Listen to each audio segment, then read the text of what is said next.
then LOCF graduate attributes, NBA graduate attributes.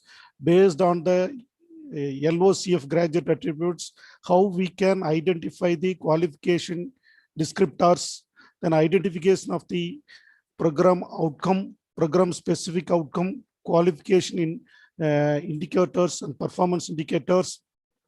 Finally, the curriculum design process, the role of institution, the role of department, and role of individual faculty. Today, we'll discuss about the how we can identify the skill gap in the curriculum. So we have to prepare the map for the curriculum, which we identified the courses based on the program outcome and the program specific outcome planned in the yesterday class, and how we can develop the course objective and course outcome based on the Bloom's taxonomy action verbs. Then how we can prepare the mapping for CO to PO and PO to PEO for the attainment process. Then how we can implement the Bloom's taxonomy in the teaching learning process and the assessment process. Then planning of rubrics for each and every assessment involved in the attainment process, how we can calculate the attainment through the direct and indirect process. So these are the schedule or agenda planned today. So if you have any doubt in this session, kindly note it down. We'll discuss after completing the session. Maybe a little bit tight session because of today we'll deliver the entire outcome plan process. So yesterday we have discussed only the implementation of outcome-based education.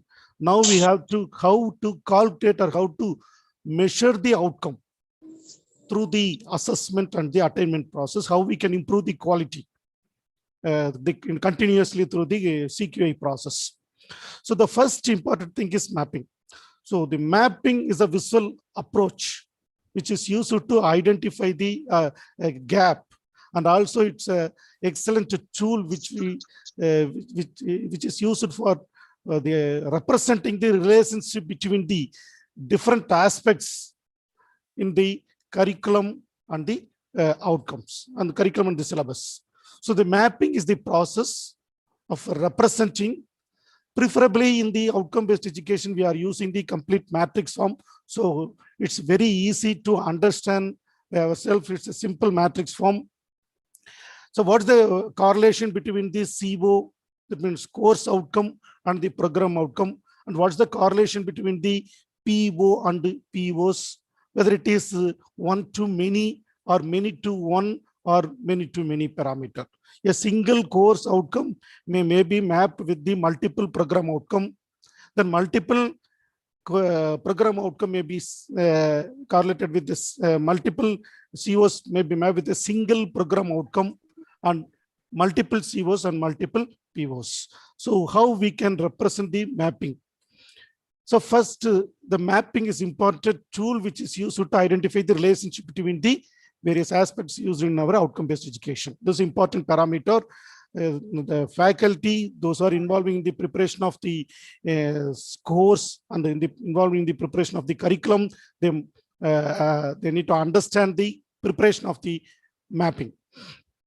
First, we'll discuss about the curriculum map. Then we will discuss about the CO to PO.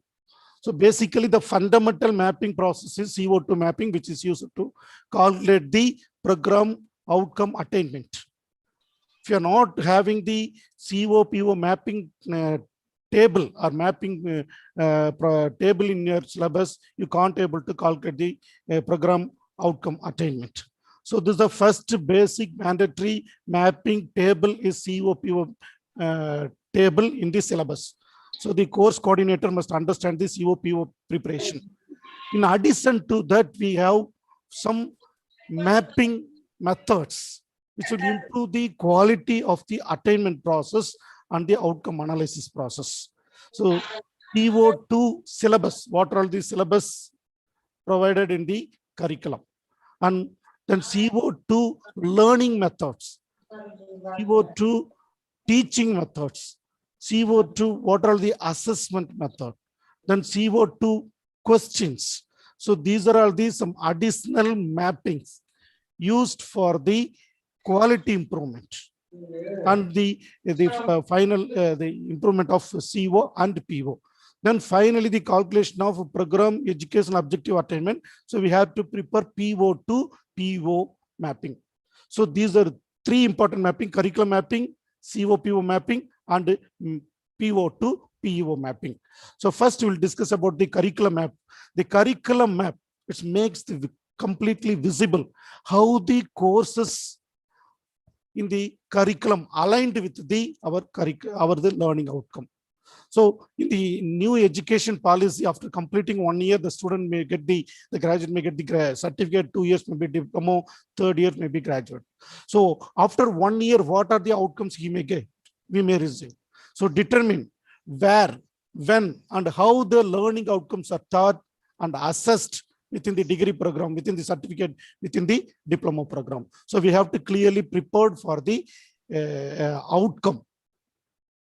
So the curriculum map clearly demonstrate in which course learning outcomes are taught and addressed in the curriculum.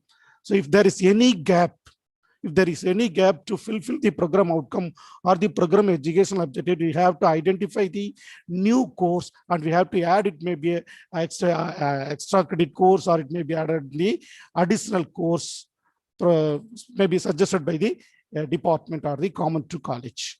So it reveals the gap in the curriculum and clearly design. It helps to design the assessment plan, improves the communication between the curriculum among the faculty. So the curriculum map is prepared by all the faculties who are involved in the department syllabus preparation and along with the syllabus coordinator and the department outcome-based education department advisory committee member. So this is a clear communication. So they will sit together and they will prepare the complete curriculum map. If there is any gap identified, immediately fulfill. So it improves the program unity or coherence. In LOCF framework, the existing choice-based credit system. In this choice-based credit system, we have core paper, allied papers, skill-oriented paper, elective paper, then non-major elective papers. In addition to, now if you are implementing the LOCF framework in the outcome-based education, this small changes will be carried out. Small reform or refine will be carried out in the syllabus. The core courses are renamed with the discipline-specific courses, DSC courses. The elective courses, discipline-specific or domain-specific courses, the department-specific elective courses. The second one is generic elective courses. Now the allied elective courses may be converted as generic elective courses. Third one is ability enhancement elective courses, or you can cut as multi-department skill paper, or you can cut as open elective papers. So 3 elective, department specific elective, allied paper. Now we are following the allied paper. So that paper can be converted as a generic elective. This is supportive elective. Third one is ability enhancement elective paper. This is a multidisciplinary skill, multi-domain skill paper.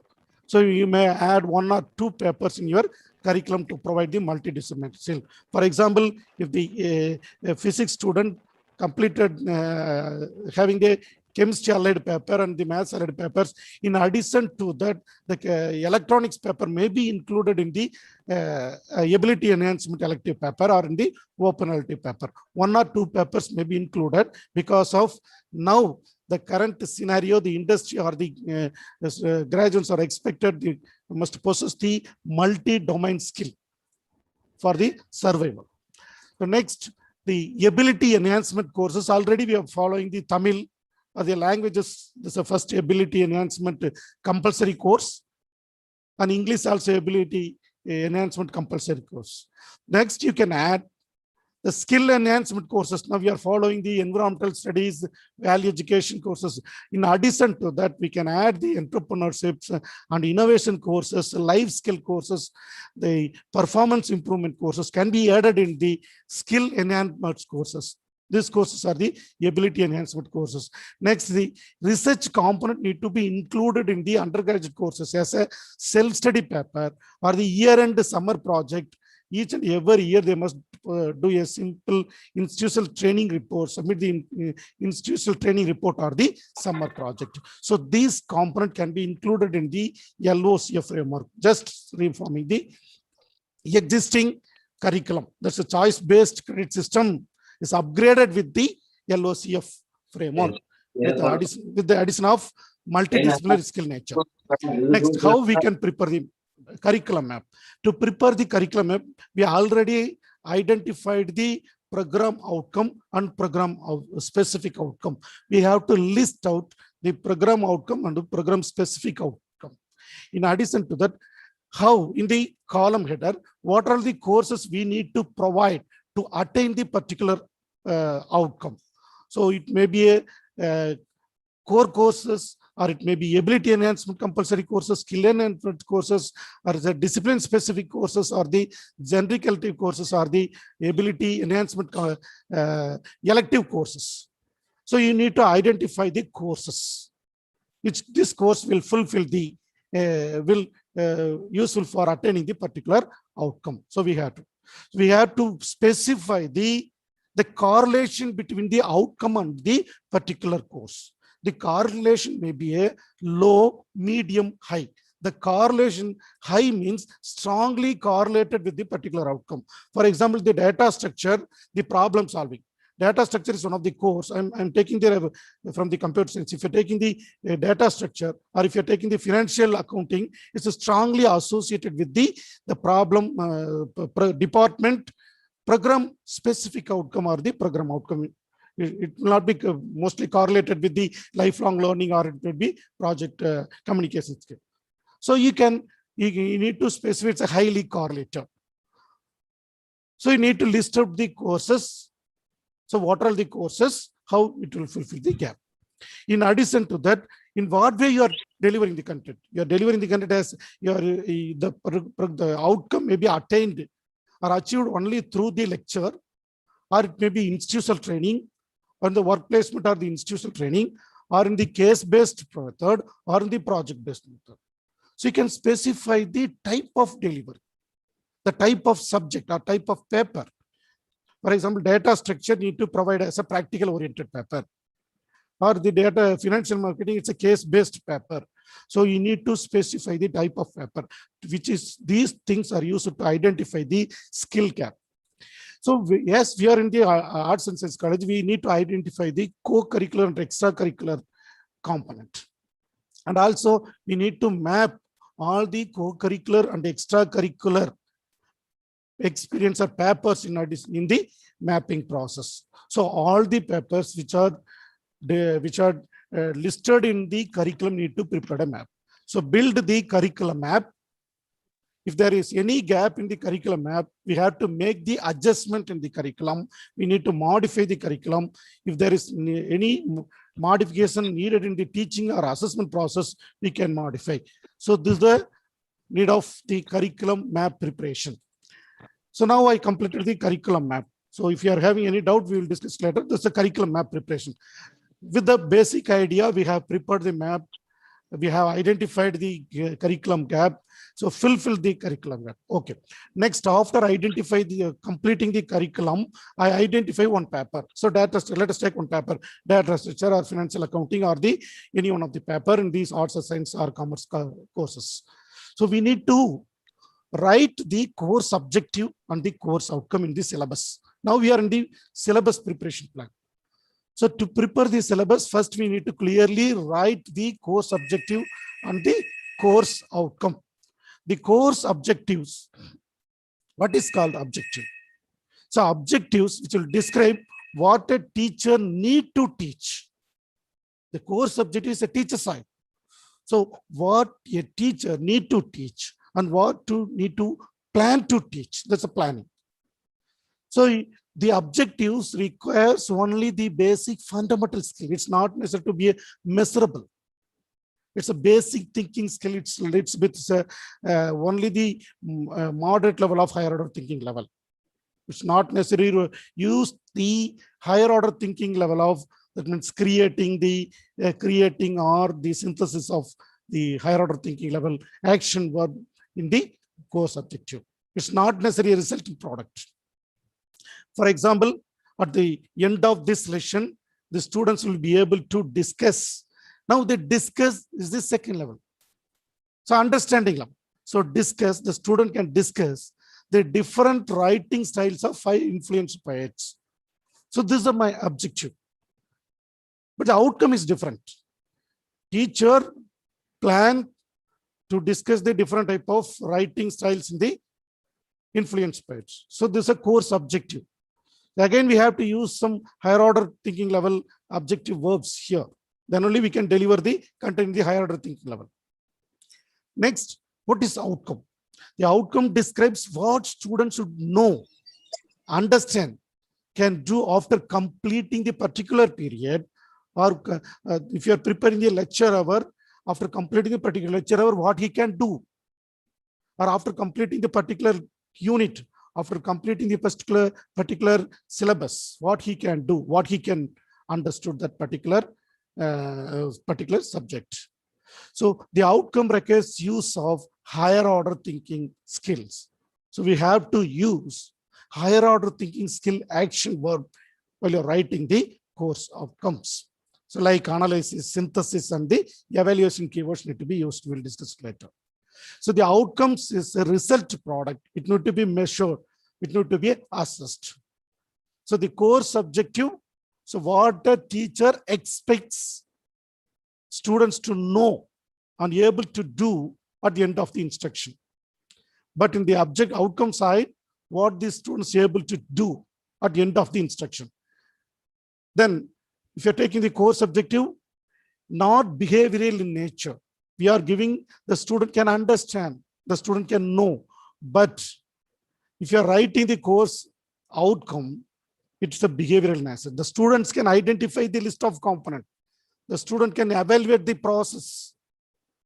So these are all the verbs need to be used in the course outcome. The one course objective may generate several course outcomes. The several learning outcomes are derived from one course objective. The same verse is repeatedly intended. So the objectives are intended for results or the consequence of the instruction, curriculum, program, and activities. So what are the activities you need to conduct to deliver the content? So these things can be done in the course objective. Then outcomes are achieved as a result or the consequences of what was learned, evidence that some learned took place. Okay, then how you can write the effective course outcome with using the Bloom's taxonomy. Now, all the yesterday we have discussed how we can use the Bloom's taxonomy to write the program outcome, to write the program specific outcome. Today we will discuss about how the Bloom's taxonomy will be used for writing the course objective and the course outcome, and will how will be useful for the setting the assessment questions. So the Bloom's taxonomy for the learning, for writing the learning objectives. The goal of the educator or the teachers using the Bloom's taxonomy to encourage the higher order thought in their students by building up from the lower order thinking skills, lower order cognitive skills. For example, the student must understand the concept very clearly. They need to apply the understood concept in the real-time scenario. So the faculty or the educator need to encourage the student to apply the understood concept which delivered in the classroom. Okay, so this is the main objective of the course objective writing plan. So what are how we can write? So what are the main components while are available need to be added in the course objectives? A statement or the course objective statement contains two important components. One is it contains a verb, or you can call it an action. Another is object, usually it's a noun. The verb refers the cognitive process. That means the Bloom's taxonomy verb will be used. So the verb generally refers to the actions associated with the intended cognitive process. The cognitive process is nothing but the Bloom's taxonomy learning and assessment process. The object generally is a noun, describes the knowledge students are expected to acquire or the construct. It may consist some additional components in addition to the verb and object. You can specify the audience. You can specify the audience, and also you can specify the degree of mastery. What level? So you can add these components. So for that, so first you need to select the suitable action verb, and you have to, you can use the cognitive process.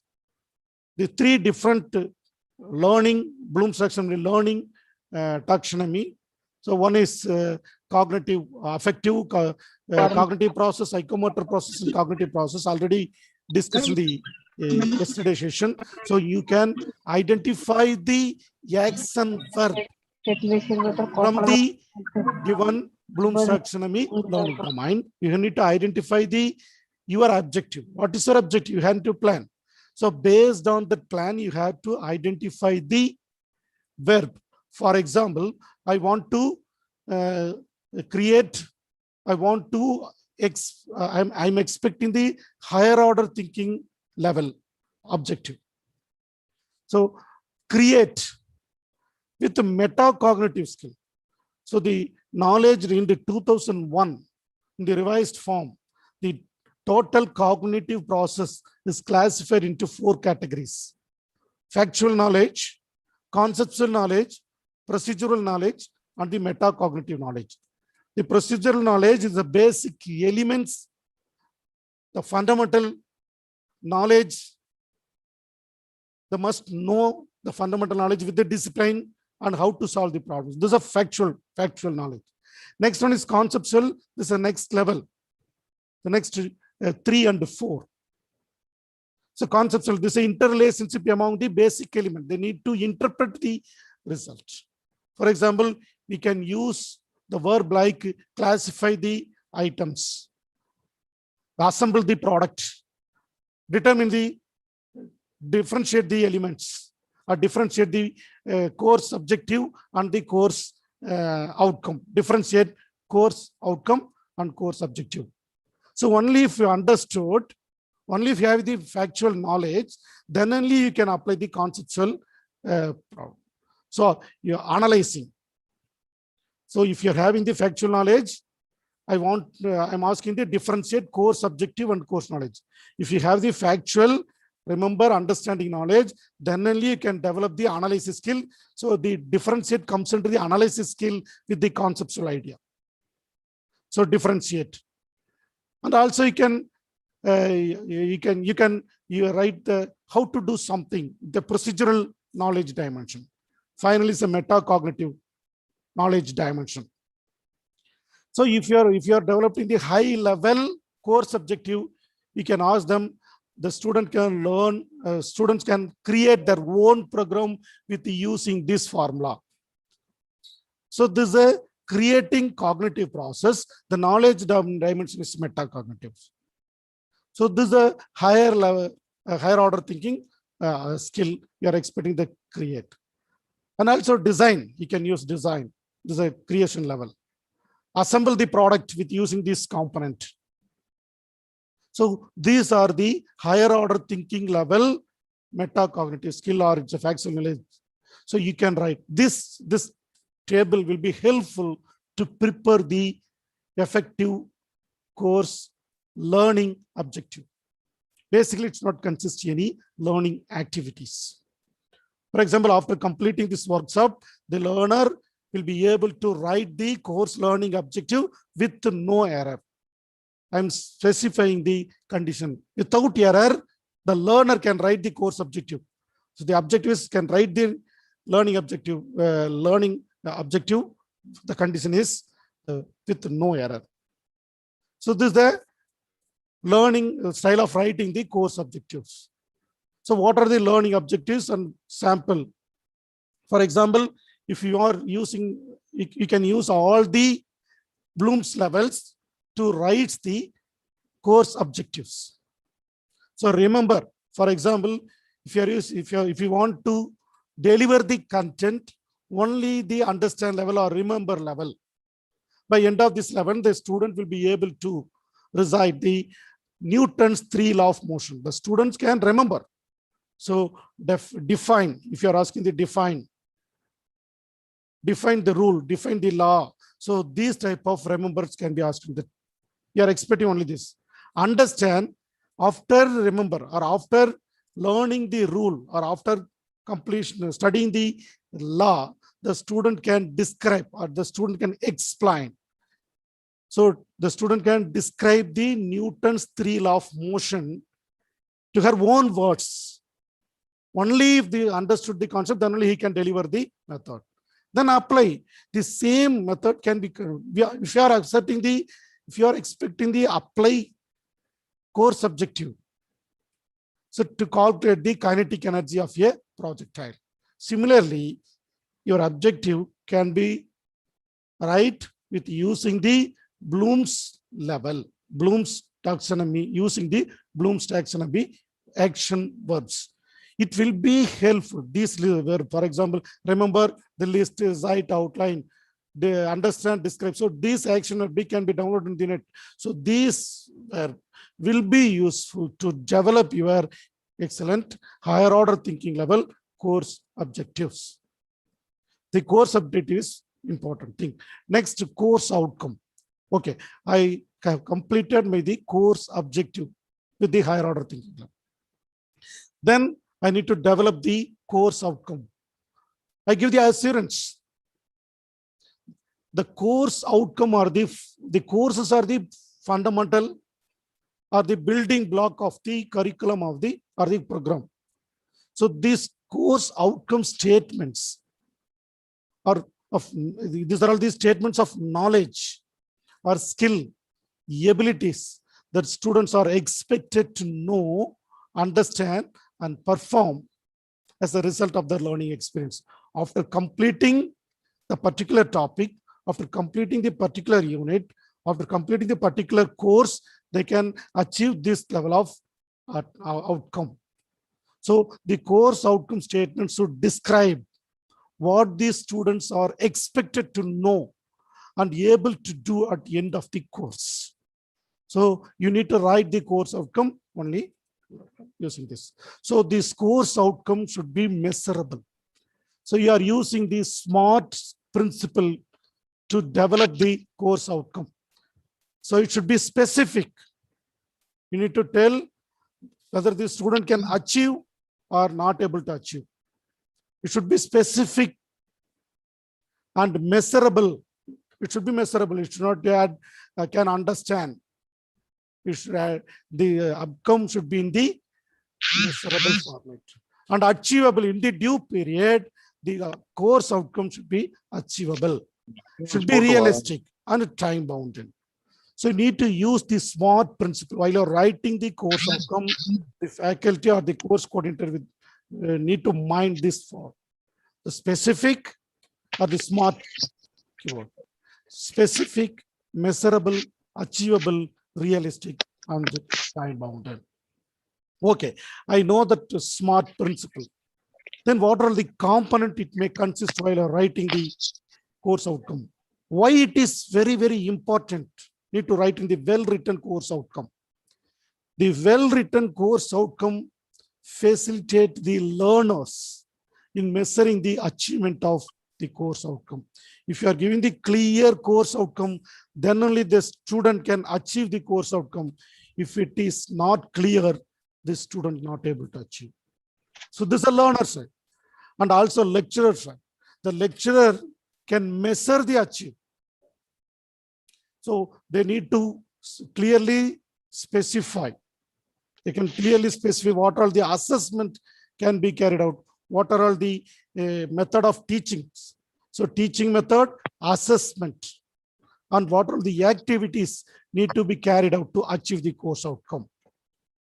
So it helps the lecturers to design the suitable delivery assessment method. Okay, so this is the important. While you're writing, what are the components may consist? So again, the first one is it consists of 3 important components. The course outcome statement consists of three important component. Fourth one is optional. The first one is action verb. It must begin with the higher order Bloom's taxonomy cognitive or the Bloom's taxonomy action verb. Second on the subject content. Third one is level of achievement. So while you're writing, these three components are very, very important. The fourth one is optional. The condition of the performance. If it is very broad one, you can specify the condition. Only that much level, only specific area, only these type of conditions. So you can specify the condition for the specific outcome, but at least it consists three important component: action verb, subject content, another is level of achievement. For example, you can take an example: develop a business plan for a small business. Develop is an action verb. This is a higher order thinking level action verb. Bloom's taxonomy action verb. Business plan is a subject content. It's taken from the syllabus. So the business plan, the subject content. What's the level of achievement? The student can write the business plan only for the small business. It's not necessary to be a enterprise business.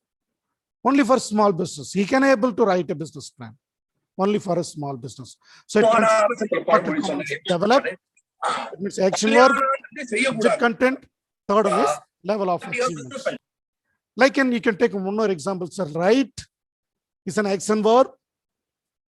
The write a literature critic is a subject content with no grammatical error. It's a level of achievement.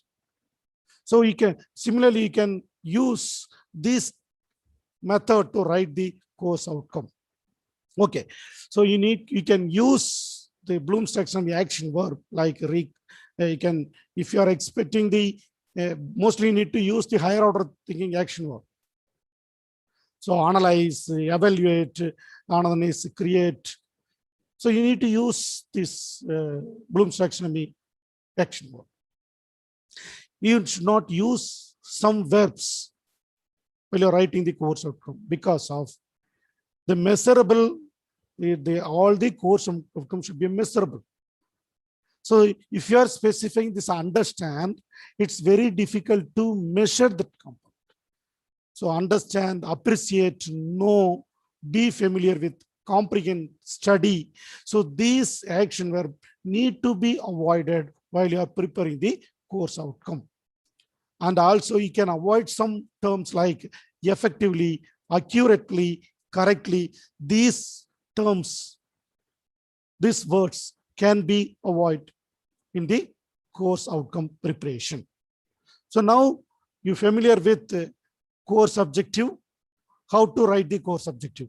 Now you're familiar with course outcome, what's the need of course outcome, how you can write the course outcome, what is the necessary to write the well-written course outcome. Okay, so course objective, course outcome is clear.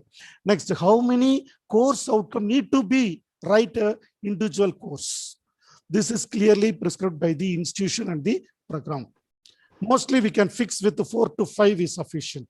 If you are increasing, if you're more than 5, it may be very challenging. Maybe it's 4 to 5 is optimal. So the COs are major domain specific outcomes written using the action verb, which are specific, measurable, and can be demonstrated by the student on the completion of the course. I already explained. Okay, so 4 to 5. At what level?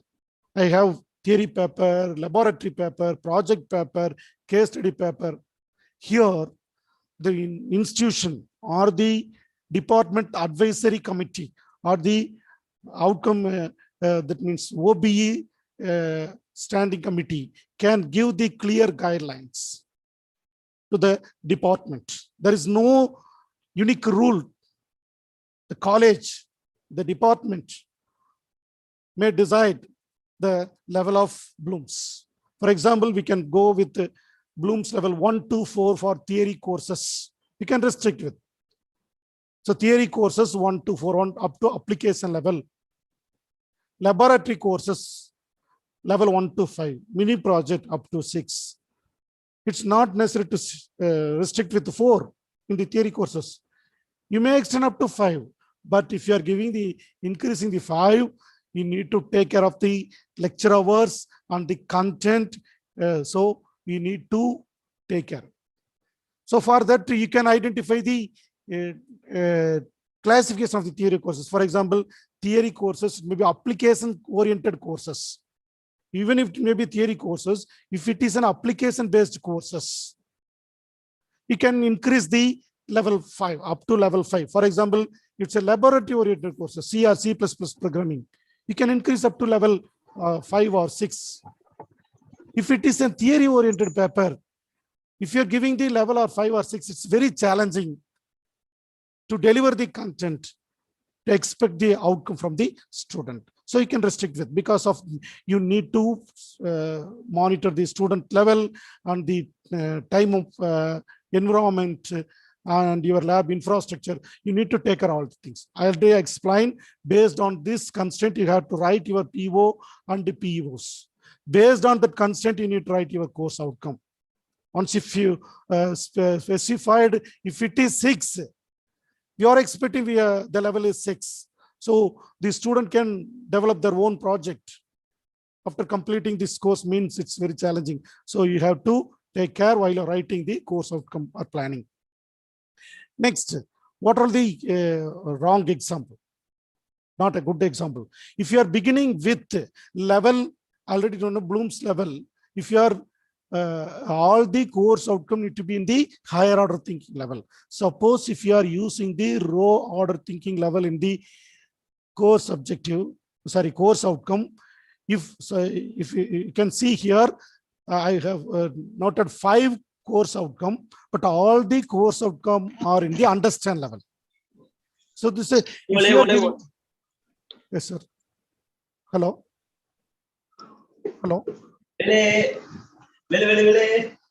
So if you are giving the understand level for all the course outcome, it's meaningless, because if it's very, very low level, higher order, low level thinking skill, you are expecting the higher order thinking level from the each and every courses, because of you're delivering 45 to 60 hours of content.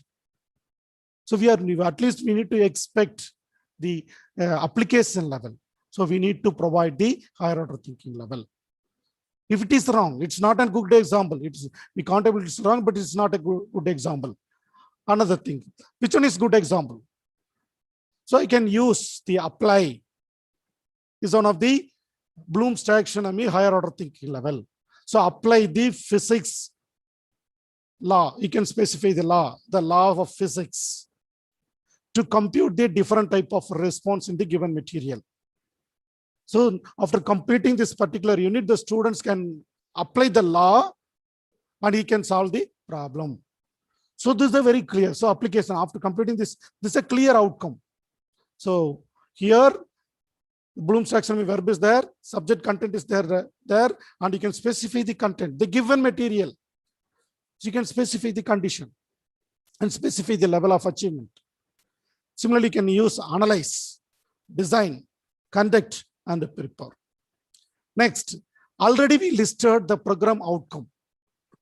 Even let us assume the 9 program outcome for your department and 3 for program specific outcome. Let us assume, just telling it, 9 for PO, 3 for PSOs. So it's not necessary to all the POs must be mapped with your particular single subject. So you need to specify the correlation between the CO and the PO while you are writing the course outcome. For example, here writing my course outcome 1. Course outcome 1 is apply the law of physics to compute the different type of response in the given material. So this is the first course outcome statement 1. It is strongly correlated with program outcome 1. That means subject. Next one is this program outcome 10. Next, if you're taking the course outcomes statement 5, It is correlated with the program outcome 10 because of it's giving the report preparation skill. It gives the report preparation. So prepare the laboratory report on the interpretation of the experimental result. This outcome you am expecting. But it's correlated with the program outcome 10. This is a report preparation. Is one of the skill we are expecting. So so clearly you need to write the clear course outcome statement. You need to use the higher order thinking level action verb, and it should consist the action verb, subject content, and the level of achievement at the mastery of level. In addition to that, you have to specify the program outcome which is correlated with the specific CO. It is mandatory. Next thing, you need to specify the Bloom's level. The apply, which Bloom's level. Analyze, Bloom's level. Design, Bloom's level. This is a level. So if you are giving the level, it will be helpful for the lecturer, student, and the question paper setter. For example, if you are giving the Bloom's level 4 means that's application level. The student must prepare the faculty must deliver the content up to application level. So they need to deliver the content. The question need to be asked like understand level, and also they can ask up to application level. So apply L3. If we are giving the L3, the questions may be L1 and L2 and L3, but the student need to prepare up to application level. So it will be helpful for the learner, lecturer, and the question paper setter. It will be helpful for the question paper setter to set the question paper. If you are giving the L3, the question paper setter can ask the question the application level. So this is the mandatory thing. So course outcome statement, clearly written or well written course outcome statement, then program outcome correlation. Next, you need to specify the Bloom's level. Okay. While you're writing the course outcome, suppose if you're adding the 2 action verb in a single statement, for example, describe and express the basic concepts of energy efficiency in the thermodynamic cycles. Here, they describe and express both terms, both action verbs in the same level. So here, you need to avoid the 2 action verb in the same level. Instead of the 2 action verb, you can use only 1 verb like express the basic concept. It is sufficient. So it's not necessary to add the 2 action verb in the 2 levels. In the single statement. Suppose I want to add the 2 action verb in the single statement, means it may be in the cognitive domain, another it may be in the affective domain or psychomotor domain. So the first domain, I already explained, no, cognitive domain, psychomotor domain, affective domain. So if you are adding the 2, if you are willing or if you are expecting the 2 skill from the student, one is psycho-cognitive skill. Another one is if you are expecting the psychomotor skill or the affective skill, you need to add. For example, you can see the one example here. They organize in groups to study and present the application of advanced manufacturing methods. Here, the cognitive domain, and you can say specify the affective domain. Organize is one of the affective domain. You can specify psychomotor domain. So cognitive domain, affective domain, psychomotor domain. So you can, if needed, this is a higher level. First, you begin with the cognitive domain. In the next level, you can add affective and the psychomotor domain. So begin with you psychomotor domain, cognitive domain. That means level 6 begin. Already I explained. So you need to specify the CO, number, statement, Bloom's level, then program learning outcomes or PO or PLOs. In addition to that, if you are interested, you can add affective domain and the psychomotor domain. So this is the method of writing the course outcome. Now, in my syllabus, the clear course objective is over. Clear, well-written course outcome, along with program outcome, along with Bloom's level is clear. If needed, you can add affective domain and the psychomotor domain. So already my institution give the clear idea for preparing the course outcome, whether it is a 4 or 5. So it's a clear idea is given to us. So prepared the course outcome. Okay. In my syllabus itself, I need to specify the delivery mode. In what way I need to deliver the content. So you can add content beyond the syllabus, or it should be a tutorial, or it should be case-based, or be problem-based, or be tutorial, or be a demonstration, or be a simulation work. You need to specify the type of delivery. It should be mapped in the mapping table along with the COP mapping process. So we are familiar with that lecturer and guest lecture arrangement, guest teaching arrangement. There's a face-to-face communication. In addition to that, we can use the active-based learning process, like presentation, asking the student solving the tutorial problem, seminar presentation, conducting the colloquium in this particular topic. We can conduct the colloquium. This is active participation. NAC expects, or NBA expects, or the NIRF expects a different type of delivery mode and the interaction mode, learning styles. So colloquium and student cooperative and collaborative modes. So you can conduct this small group project based. So 2-member team or 3-member team project based assessment. Case based assessment, 2-member or 3-member or single. Problem based assessment. Technology based assessment, you can insert the particular, ask the student to prepare material in online. Teleconferencing, conducting the simulation, preparing the simulation, using the simulation tool. Then experiential and experimental method, that's a lab demonstration workshop. Then work-based learning, that's a practical institution, field trip visit. So you can use all type of delivery method for your syllabus. You need to specify. You can specify the topic. It will discuss in detail. Each and every topic need to, while you're preparing the lesson plan, this topic, this course outcome can be attained.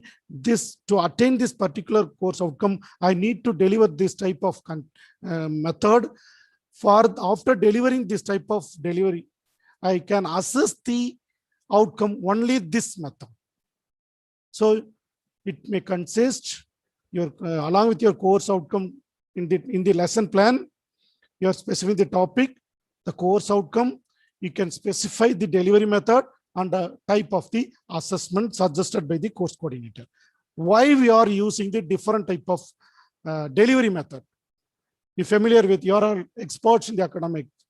So the people generally remember only 10% what they need, what they read, only 20% what they hear, 30% what they see, only 90% what they do. So the learning style is different. There is no unique learning style. So each and every student may vary with this learning style.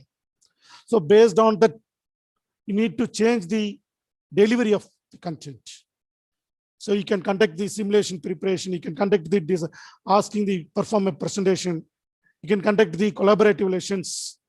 So you can give the 5-member team, ask them to collaboratively discuss. Finally, one student need to be present the topic in the lectures. It may take time, but it may be active-based learning. So in addition to that, you can use the problem-based learning, project-based learning, work-based learning. Already I discussed in the previous slide. So you can use all type of learning. So need to be assessed. So our objective is we need to attain the outcome in the course after completing the particular course or after completing the particular hour. For example, after delivering the content, I need to understand whether the student is understood or not. So I need to apply all the Bloom's taxonomy levels in my classroom teaching. How I can apply? After completing the session, I can conduct the multiple choice questions through the simple ICT tool.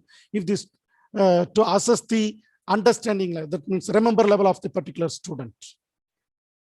So this is the method of assessing. So you can conduct this simple multiple choice of 40 minutes, 30 minutes session delivery, 10 minutes assessment period, 5 minutes discussion for the syllabus, for the content which you deliver on the particular topic. So which is used now. We are following the same system, but we need to document it. How, whether the student can attain this attainment or not able to attainment. We need to identify the learner's capacity, whether the student is slow or average or the fast learner. If it's the fast learner, we can easily understand the first day onwards. After completing the first day session, I can conduct the multiple choice session. I can identify the slow learner. So for that, I need to give some additional effort to the particular student. So using the Bloom's taxonomy for the remembrance. Then understanding, you can ask the student to describe the particular component properties.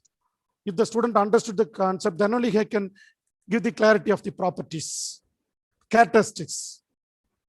Then after completing the Newton's law, ask the students to apply the Newton's law in a real-time environment. For example, car crash. You can apply how you can apply the car crash and how it will, what is the outcome. So this type of case-based question can be asked to the student and need to be recorded. Analyze, getting the interpretation.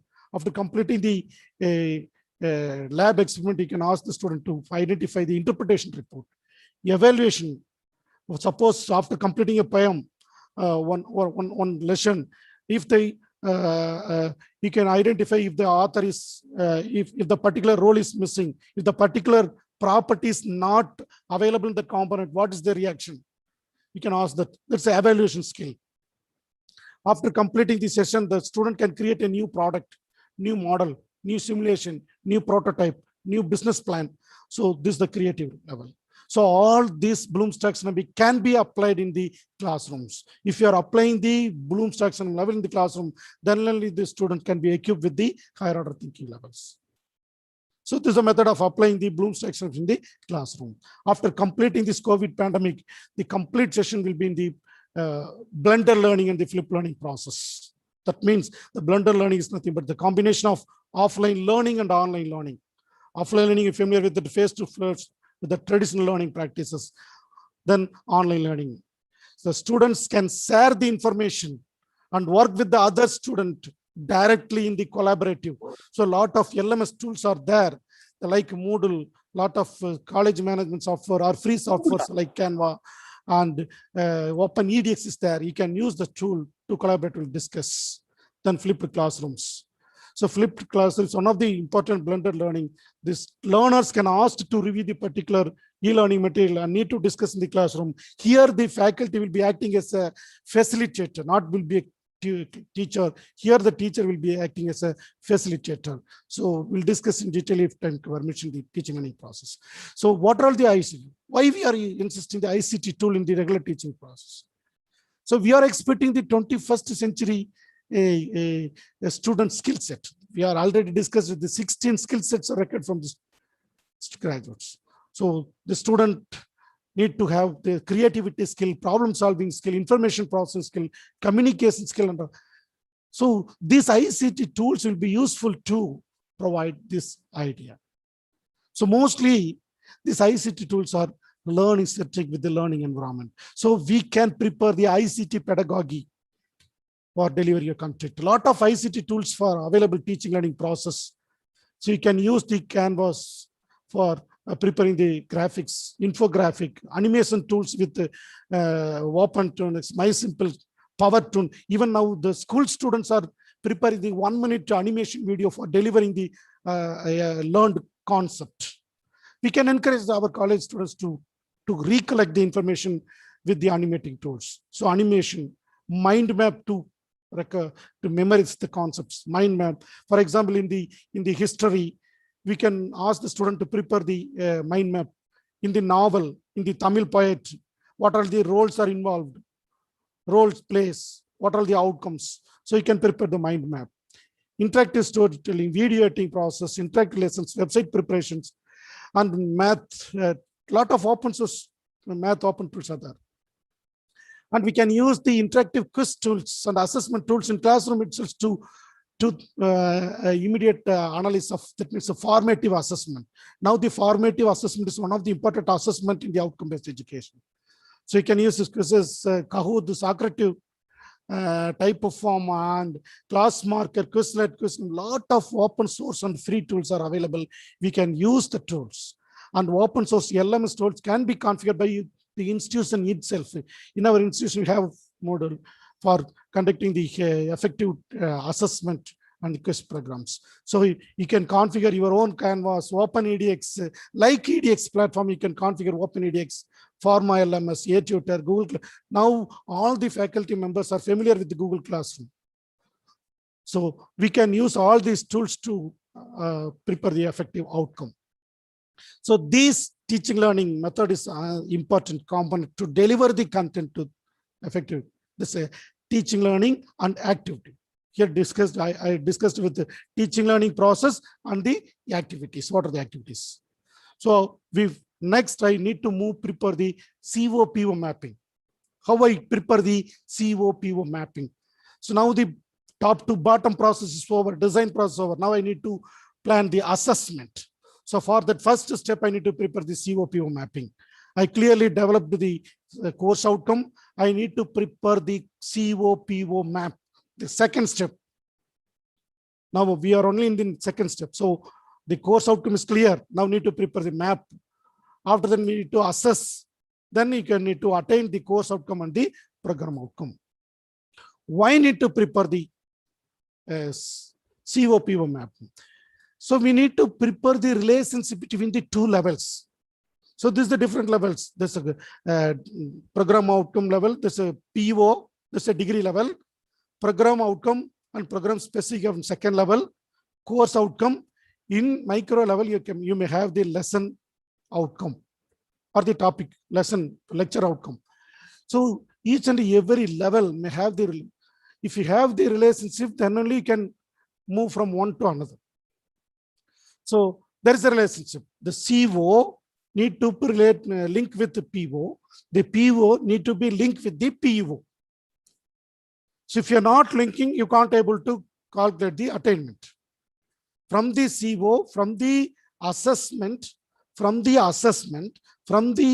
survey, that means regular continuous internal assessment, from the end semester assessment, we are calculating the direct course outcome. From the student survey or the feedback, we are calculating the indirect course outcome. So direct course outcome, indirect course outcome. Direct course outcome is calculated from the continuous internal assessment and the end semester examination. This is a direct. Indirect, getting the feedback from the student. So this both attainment, both data will be helpful to calculate the course outcome. Now the course outcome attainment is over. After completing the or attaining the course outcome or calculating the course outcome, we need to calculate the program outcome.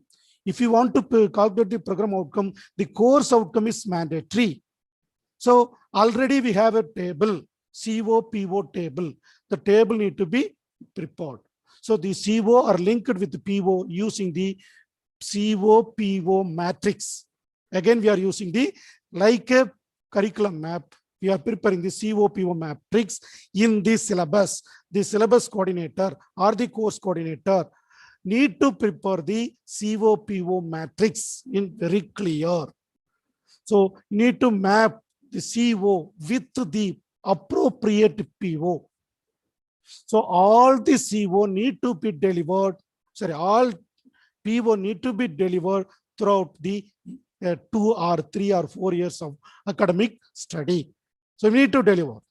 Then only we can tell our program outcome is achieved or will achieve. So for that, the first we are preparing the matrix. This is a row and column It's a matrix. So there are two matrix. One is course articulation matrix, another one is program articulation matrix. First, the course articulation matrix. How we can prepare the course articulation matrix, then how we can prepare the program articulation matrix.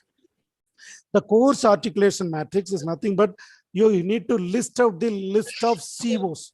After writing the CO, we already prepared CO with PO with Bloom's level. Previous topic I discussed. So clear CO, clear PO, clear Bloom's level is over. So with the base of that CO list, we are preparing that means the course coordinator need to prepare the course articulation matrix. So list out all the COs and list out all the POs for a particular course. It may 4 or maybe 5. So list all the COs and list the POs. Then program articulation matrix is nothing but all the courses are listed which are prescribed in the curriculum. So all the courses are listed in the course column. All the POs are listed in the programs matrix. So need to align the program level outcomes with the course level outcomes. Okay, we prepared the table. So then we need to identify the strength of correlation. We need to identify the strength of mapping or the strength of the correlation. For example, if the CO1 is strongly correlated with the PO1 or strongly mapped with the CO1, we can represent it as 3, or you can call it as high, or you can say substantially correlated. So 3 or S or H, you can use these keywords to represent in the table. So it is strongly correlated. CO1 is strongly correlated with the PO1. So I'm giving 3. CO1 is strongly correlated with the PO3. It's 2. CO1 is strongly, slightly or very low correlated with the PO4 is 1. So strong 3, moderate 2, low 1. So the course coordinator need to identify the relationship or the correlation between the CO and PO and need to represent it and need to give the weightage for each and every relation. So this is called course articulation matrix. This is called course articulation matrix. We need to prepare the CO PO value for all POs and the PSOs. If it is not correlated, simply you put hyphen. That means there is no correlation between the CO and the PO. If there is any correlation, 1, 2, 3, low, medium, high. No correlation, hyphen. It will be applicable for all POs and PSOs. After that, you need to calculate the course outcome target. What is my target? I need to calculate the target. So for example, I have 5 course outcome for the particular course. For let us assume the CO1 and the CO2 is correlated with the PO1. CO1 is mediumly correlated with the PO1. CO2 is highly correlated with PO1. So 2, another one is 3. The CO3, CO4, CO5 is not correlated. Let us assume CO3, 4, 5 is not correlated with the PO1. I need to fix the target. What is the course outcome for the particular course? What's the program target? So C304, calculate the sum and average. So the PO1 to PO1 CO2 is 3. So CO1 PO1 2, CO2 PO1 is 3. So 2 plus 3 divided by number of COs correlated with the PO is 2. So 2 plus 3 divided by 2, 2.5. You need to calculate for all the program outcomes. For example, if you're taking the program outcome 6, course outcome 2 course outcome 3, course outcome 5 are correlated with the program outcomes. So 1 plus 2 plus 2 divided by 3. This is the target. My expected target is 2.523. You need to specify. Okay. So why we are specifying the 3, 2, 1? It's the subject coordinator clearly specified it's a low correlation. It is medium correlation. It is highly correlated. If you are giving the clear blueprint, the learner, the lecturer, the assessor, the question paper setter can get the clear idea. So this map need to be clearly prepared in beginning of the every course. If you are giving the low, the assessment questions will be only in the Bloom's level 1 and 2. That means I'm expecting only the low level. This only low level correlation. So remember and understand only is expected. So if you're giving 1, the question paper setter will ask the questions only list type of question, state the law, explain the principle. So only low level questions can be developed if you are giving 1. Suppose if you are giving the 3, CO1 to 3, CO1 to P1 is 3. It is strongly correlated. So the questions will be in the Bloom's level 5 and 6. So that means the student can design a new model, can create a new program using this as a model. So if you are giving the 3, if you are giving 2, the questions will be only 3 and 4. So you can derive the formula or conduct the experiment, solve the equation, calculate the outcome. So these type of questions can be asked in the, if you are giving 2. So the weightage or the correlation preparation is very, very important. It's very, very helpful for the question paper setter and also the learner. That means the student can easily understand the question paper. Maybe in the creation level, the question paper only comes with understand level. It may comes with analysis level. It may come with Bloom's level. So if you're giving the clear syllabus COP mapping, the learner, the faculty, the question paper, it gives the clear idea. I hope you clearly understand this purpose of the COP mapping. Next, after that, you need to prepare the program articulation matrix. Now we prepared the COPO matrix. COPO matrix target. Okay. Next, you need to prepare the articulation matrix. What is the final target of that particular program outcome? I'm delivering the 20 courses.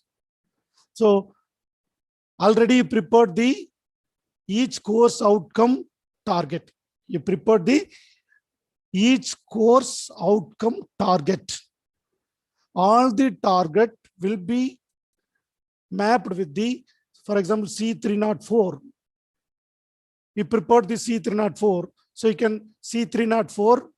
I already calculated the target 2.5, 2.0. So the course target, all the course targets are placed in the program articulation matrix. Fine, if there is no correlation for the particular CO1, for in the C304, PO8, there is no correlation. You can simply put 0 or you can put hyphen. So all the course target are transferred to the program articulation matrix to calculate the program outcome target. The target is very, very important to, you are fixing the target process. Here, I'm fixing the target. PO1 is 1.27, PO2, 1.3, PO3, 1.5. This is my target. From the course outcome, I have prepared the course outcome target, prepared from the course outcome target in a program articulation matrix. I hope you understand. So the COPO matrix, program articulation matrix, mandatory. These two matrices are mandatory. In addition to that, we can use some mappings to, it will be improve the quality of the mapping process and quality of delivering the content, quality of improve the attainment. First one is you can align the assessment with the course outcome. Each and every course outcome need to be aligned with the type of assessment. For example, I am conducting the internal test, quiz, presentation, seminar, and group mini project. So you need to fix the CO for each and every assessment. For example, in the table, the internal assignment, 5 assignment, 3 class tests, 1 practical examination. Let us assume this practical paper. In the CO1, I'm giving the 2, weightage is 2. CO1 is correlated with CO2. Here, the test, the assignment is 2. So it's a medium level. The questions will be 3 to 4 level. And you have to specify the CO, the test or the assignment. You have to specify the CO. So test 1, for example, CO1, class test 1 is 3. I fixed the test 1 is CO1. So CO1, the questions will be 3. The questions will be in the 3 level, means the student, the questions may be in the 5 and the 6 level. So the first test only in the CO1, it will be in the 5 and 6. So you have to specify the type of assessment with the CO, and you have to specify the each assessment level. If you are giving like this, the student can prepare the examination based on this table.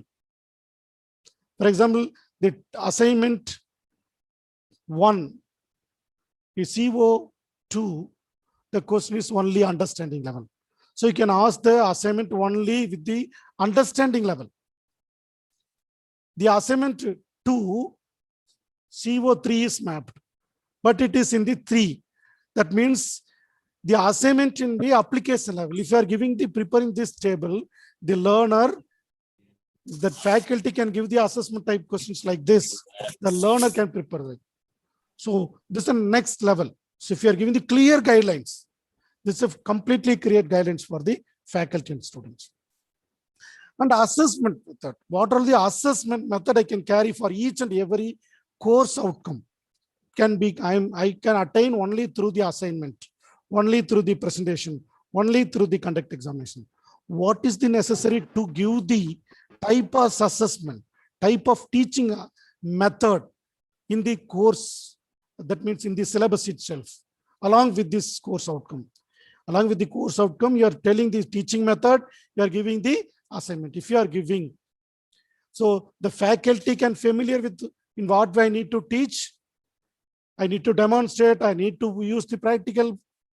So the learner, the teacher can know type of teaching method, type of content delivery. The learner, the student can understand the type of assessment for the particular course outcome. The learner must understand the type of assessment for the particular course outcome. If you are giving the level. So this type of alignment is called constructive alignment. It's aligned with the teaching and learning activity. OB is completely constructive aligned approach. That means teaching, learning approach. So teaching, delivery of content, and the learning through the activities. So you need to be properly aligned or attaining the proper course outcome. Next, syllabus to course outcome. Each and every topic. For example, let us take the first CO1 is mapped with the first unit. The first unit may consist the 6 topic. The first topic is architecture of 8018 computer science microprocessor 8051. it is strongly correlated with the PO3. The remaining is, there is no correlation. If you are giving 3, the learner, the faculty, again repeating the same message, I need to deliver the content up to the creation level. The learner need to study up to creation level. So this is a syllabus to mapping. Each and every topic need to be mapped. In addition to that, we can add the type of delivery. For example, architecture of 8081, it's strongly correlated. I need to deliver the content only through the simulation model, or you can use the demonstration, or you can use the, and you need to specify the assessment method. I can use the assignment. So this topic can be conducted through the assignment. So this is another important topic. It's a micro level mapping. So already I explained why you need to specify the level of low, medium, high. Next thing, next addition mapping is questions with the CO mapping. So we need already familiar with the CO, PO mapping and the assignment mapping, teaching method mapping, learning method. Next, in the final outcome, how we are assessing the course outcome? Only through the assessment.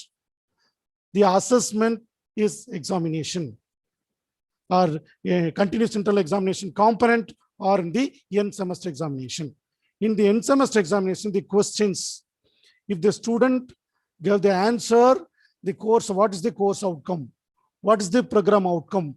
What is the Bloom's level? You need to specify the Bloom's level. So this template need to be prepared by the institution ISO quality advisory committee. That's ISO advisory committee. There's the template is question number, question name, and CO, PO, Bloom's level.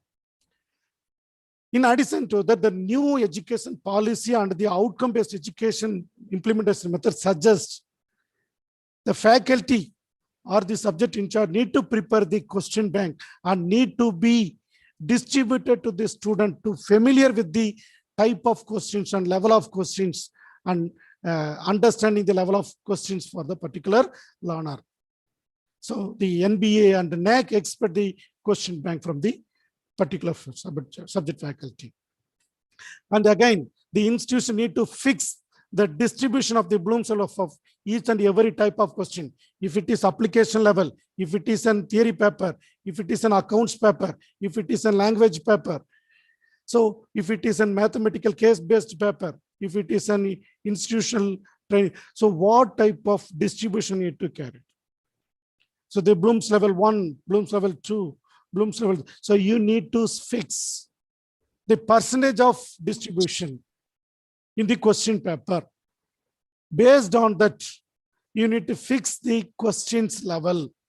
For example, in the unit 1, the questions will be level 3 means L1 and L2, 3 may be asked. So it will be helpful for attaining your outcome.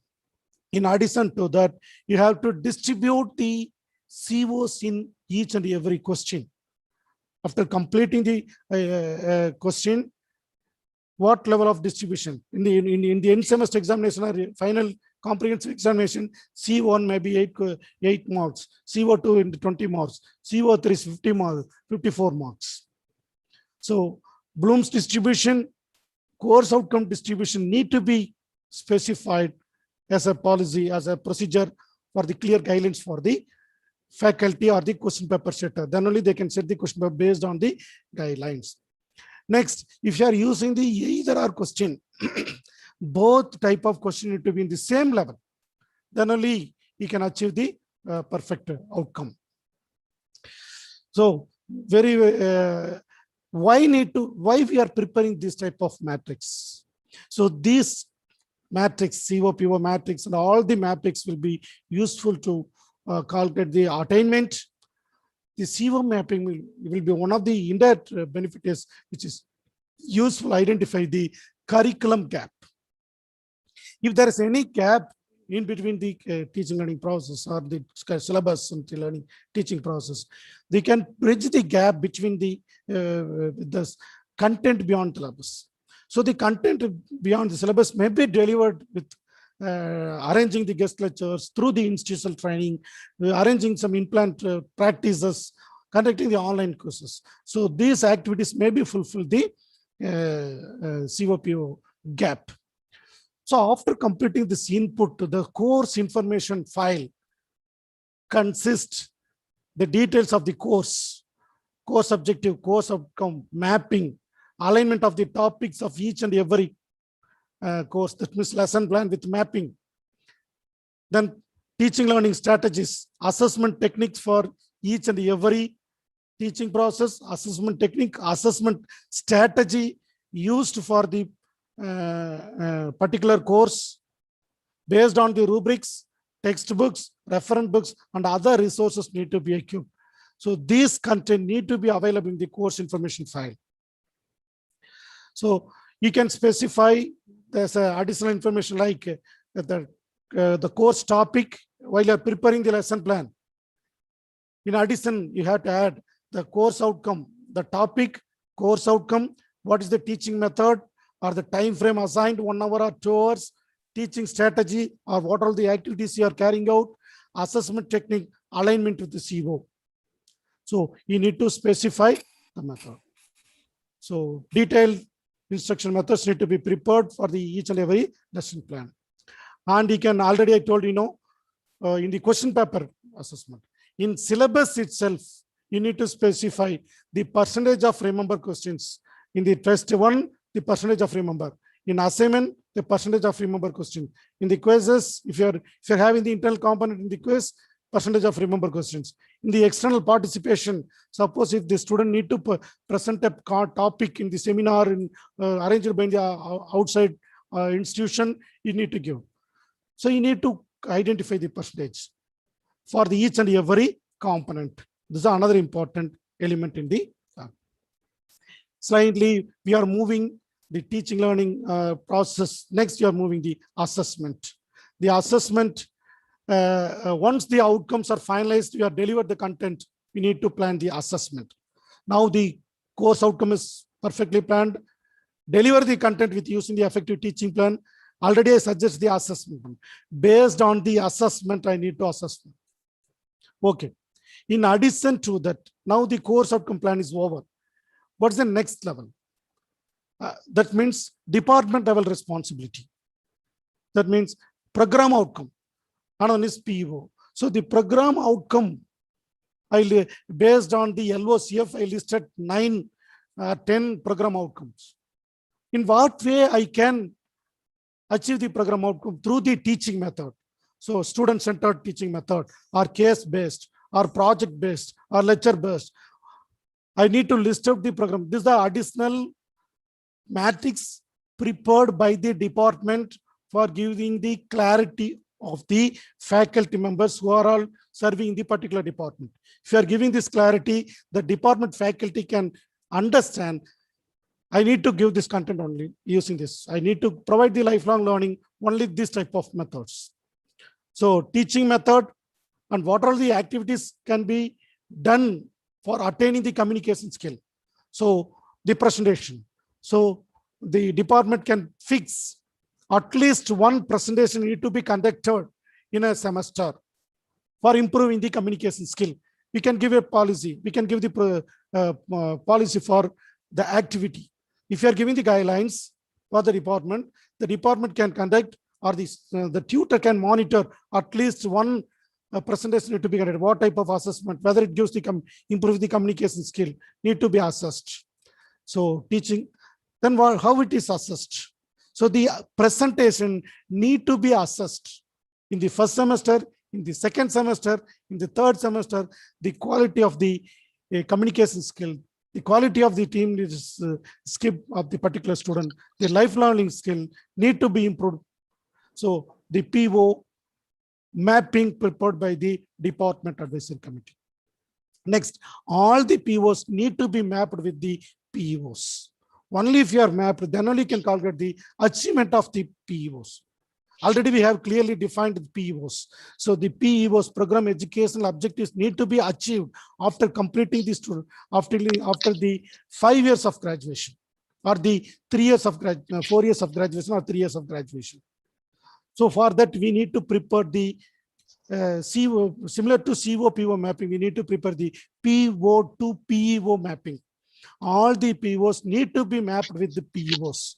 For example, one of the PO is acquiring the knowledge, acquire and apply the knowledge of science and engineering fundamental. Already I planned one PEOs. Already I gave the guidelines for preparing the PEOs. So knowledgeable and technically competent engineering discipline in line with industry requirement. This is the first PEO. It is correlated with the PO1. So you need to prepare the PO and PO mapping for calculate the PO attainment. Okay. Now the mapping process is over. I am stepping into the next step, assessment. Based on the guidelines given in the syllabus, the courses is planned, unit is delivered, the method of assessment is given. I will conduct the assessment like it may be a quiz or assessment for any type of assessment, assignment or end semester. After conducting the assessment, I need to calculate so I need to conduct the assessment. So what type of, this is the next important component involved in the outcome-based education. This is called outcome-based assessment. This is one of the important things which, if you are not properly clear or clearly prescribed the assessment, we can't able to attain. So which is used to determine the quality of attainment. So the outcome-based assessment asks us to identify what it is we expect the students to be able to do once they have completed. So only through the assessment we can assess the outcome. For example, I have developed one course outcome, develop a business plan for a small business. This is a management faculty, this BBA department or MBA department prepared one course outcome. So develop a business plan for the business plan. How I can assess?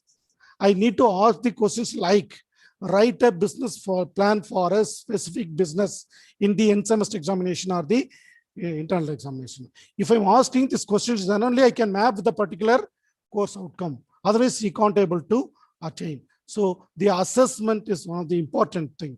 The examination paper or the assessment paper must follow the Bloom's taxonomy level, different levels.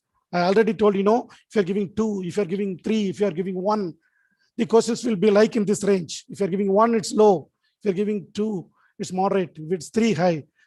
Again, it will be helpful for setting the question paper. So the question paper setter can easily understand. If I'm giving 1, the questions will be in the knowledge, or you can call it as remember and understand, remember level. So that means I need to ask only the recalling the facts without understanding. It's not just, for example, state the principle, write the theorem, write the law, define the law, state the law. So these type of questions. The keywords are helpful for developing the questions, but it will not decide the level of attainment. Level of that means it not decide the higher order think level. It will helpful for developing the questions. You should not decide the questions will give the outcome. So, for example, this knowledge questions may be asked to find or list, name the list of elements. So, next comprehension, you should do so understanding, finding information. That's interpretation. After completing the law, what's the information here? That means understand or comprehension. So, what type of questions, definition, collection, examples, explain, label, list of elements, outlines. These questions may be asked. So it will be helpful for the question paper setter. Then if you are giving 2, the questions will be in the application and the analysis level. In this in the COP mapping, you are giving the 2. The questions will be in the application and the analysis level. Application level is to use a new situation. After completing the theorem, you need to apply the theorem in a new situation. So you need to ask, how do you use the theorem in this car crash situation? So you need to ask these type of questions. And analysis, which is used to examine in detail. So in the if you are referring the previous question papers, only in the remember and the understanding level. If you are giving 2, but the questions need to be in the application and analysis level. So you need to clear guidelines to the question paper setup. Next, if you are giving the question paper in the synthesis, the evaluation and the synthesis or the evaluation, the creation level. Evaluation means the student need to justify, the learner need to justify with the comments, presenting and defending their opinion, making the judgment about the information, what they learned, what they applied, what they learned, with the valid ideas, valid supplement or supportive documents. If you are asking 3, the student need to write or need to change or create some information, something new. The student need to invent. Can you invent this new model? Can you write a new story? Can you write the new application? Can you write the test? Can you elaborate the duration? So these type of questions need to be asked in the due to time constraint. Yes, this.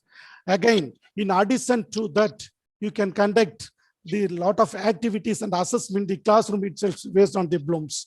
In addition to that, the assessment questions, you can conduct the learning activities. For example, you can ask the student to watch a video. After completing the video, the student need to be tell what are the characters involved in the particular picture. This I remember. Ask the student after completing the essay, you need to summarize the topic or need to write the research project completing the particular topic, decision-making task. So these are cognitive skills. Assessment need to be carried out. And psychomotor skill need to be assessed in the classroom activities like with the learning activities. And we can conduct the assessment based on the, they can develop the self-based, that means a SWOT analysis. The student can prepare the SWOT analysis report. It will be helpful for the psychomotor skill analysis. And the Bloom's affective skill activities and assessment need to be conducted in the classrooms. This will be helpful in the classroom activities. Next, what are the assessment? This I represent this need of the importance of Bloom's taxonomy in the assessment. Then the assessment can be powerful in the student learning assessment process. They can be understanding of topic, that think about their own learning process, if maybe self-learning. So know or have learned in the class or the previous courses. So it will be helpful for this. There are 2 types of measures used for the assessment. One is direct measure, another is indirect measures. Direct measures asking the student to represent and produce or demonstrate their learning. After complete their learning, they need to demonstrate. This is examination or the continuous internal assessment may be conducted. These are all comes under the direct measures. Next, indirect measures. Mobile. Indirect measures capture the information about the student perceptions. That means getting the feedback from the students after completing the learning experience. Getting the feedback, getting the survey.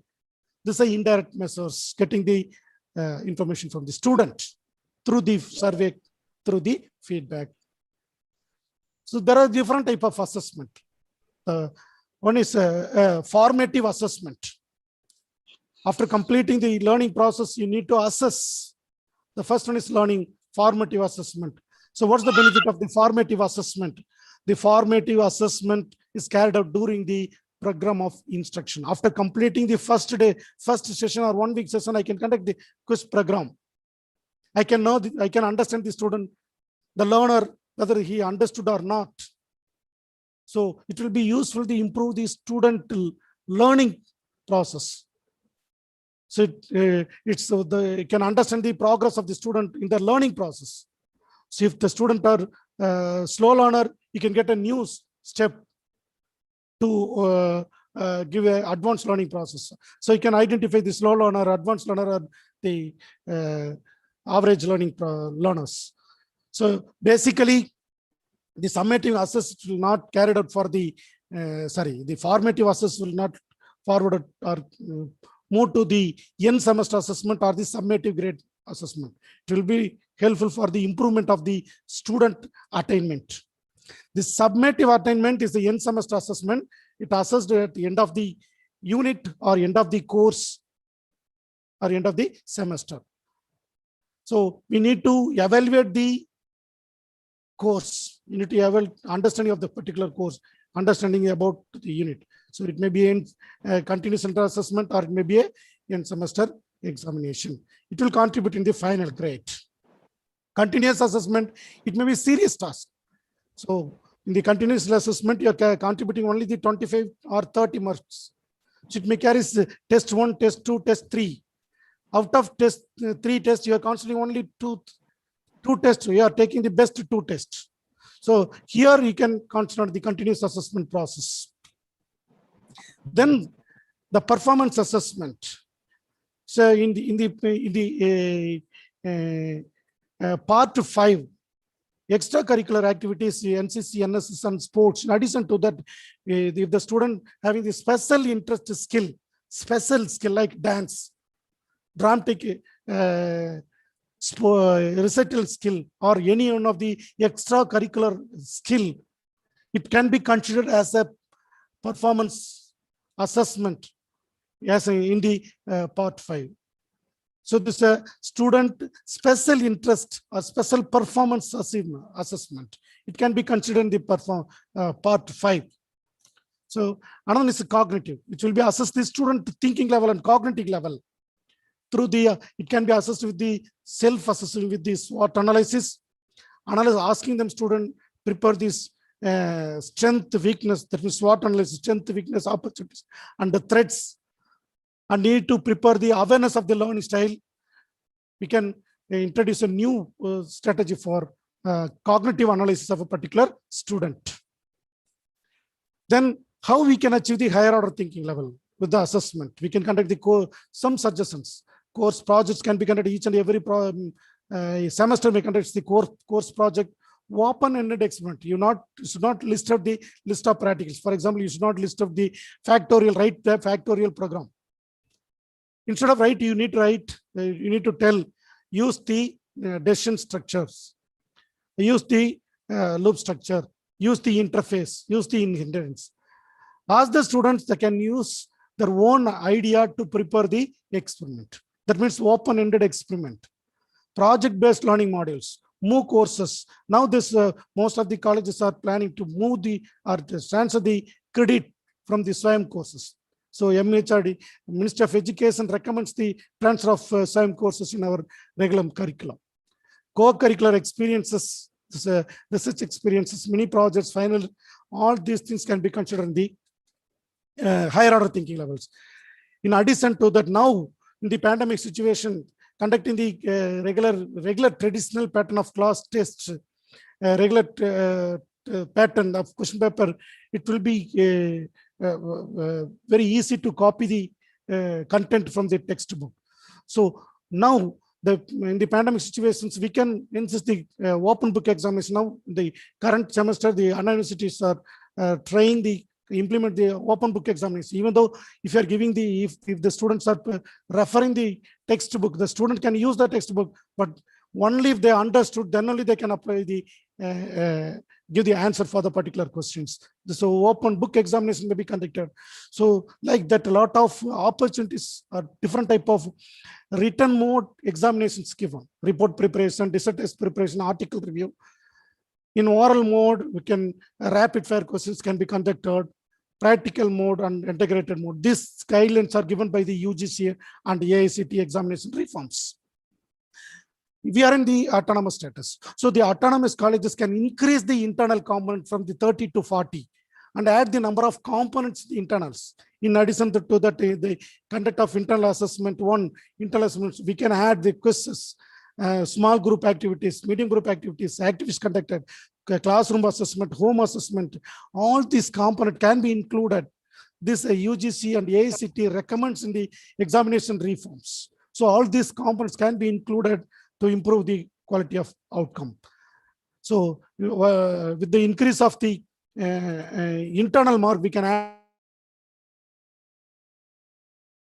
and each and every questions need to specify the number of questions in the level. Which level? There's a level 1, level 2, level 3, and section A, number of questions level. Section B, are so how many marks are assigned for the base level, application level, advanced level. You can categorize. It will be helpful for the attaining the outcome. After completing the assessment, I need to go the attainment. Whether the student is at this is a main part, we need to attain after completing the course, whether the student is attained the course outcome after completing the year. First year, the student is tracking, we need to track the student progress, program outcomes track. And after completing the course program, whether the student attained the program outcome or not. So the attainment is the action or fact of achieving the student result towards the desired goals. So already we have prepared excellent matrix which correlates with the CO to PO, PO to POs. That table will be helpful for calculating the attainment. So the attainment is very, very important. So the attainment, the program can appropriately define the, so each and every program can fix their own attainment level. So how we can fix the attainment level? So already we have fixed the program target with using the program articulation matrix. The program articulation matrix already have the program outcome target. Then to attain the particular target, I need to fix the each and every course outcome target. Already I've fixed. Then I need to fix the attainment level. So individual attainment level calculation is risk. So I need to consider the percentage of student. So individual student consideration is very challenging. So I can take the percentage of students for the attainment process. So if you want to track the individual student, you can consider the individual student attainment value. If you want to calculate the department or the course attainment or the program attainment, you can consider the percentage of student achievement. So the attainment level is defined what percentage of student have the above set targeted marks. The target can be fixed by the program, that is department or the institution, or the department advisory committee, or the OBA advisory committee, attainment committee. So this committee can give the guidelines for fixing the target. So then how we can fix the attainment, calculate the target attainment level. For example, if 140 students appear to the end semester examination, let us assume the end semester examination is 60% of marks. The 40 is internal, I'm taking only the external examination. 60% of external mark, 140 students are appearing. Let us take PG students. So 50% of passing minimum, 50% of passing minimum. So let us take 30%. Sorry, 30 marks. So 30 marks is target. That means 50% is target. Minimum target is 50% because of it's a PG course, 60 marks external, 50% passing minimum. It is the minimum target. So the percentage of target attainment is the number of students scoring the 30 and above, that minimum target. Let us assume 104 students are secured 30 marks and above out of 140 students. The percentage is into 100. So the percentage of attainment equal to 104 divided by 140 into 100 equal to 74.28. The percentage of attainment of the particular course is 74.28. Okay. Next, you have to fix the rubrics. I have calculated the attainment level 74.2 or 78 or 79 or 60 or 50. I have calculated the attainment level. I need to identify the scoring tool. That means I need to fix the rubrics for each and every assessment. This is on assessment. I've calculated the attainment level. I need to fix the rubrics for each and every assessment. That is called scoring tool. The rubrics are nothing but a scoring tool that lays of the specific expectation for each and every assessment. It will help us to define the threshold through the level of attainment of CO or calculator. It will encourage the critical thinking. If you are increasing the rubrics, it will increase the critical thinking, how it will be, we'll discuss next slide. So it increase the critical thinking. Then how you can construct the rubrics.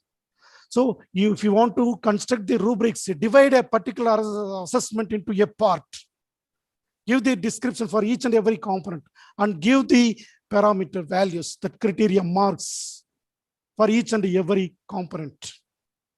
It will be helpful for the faculty to refine their teaching and assessment.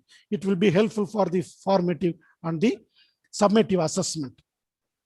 So these rubrics need to be shared with the student, because the student must understand. For example, if it is a seminar, what is the rubric?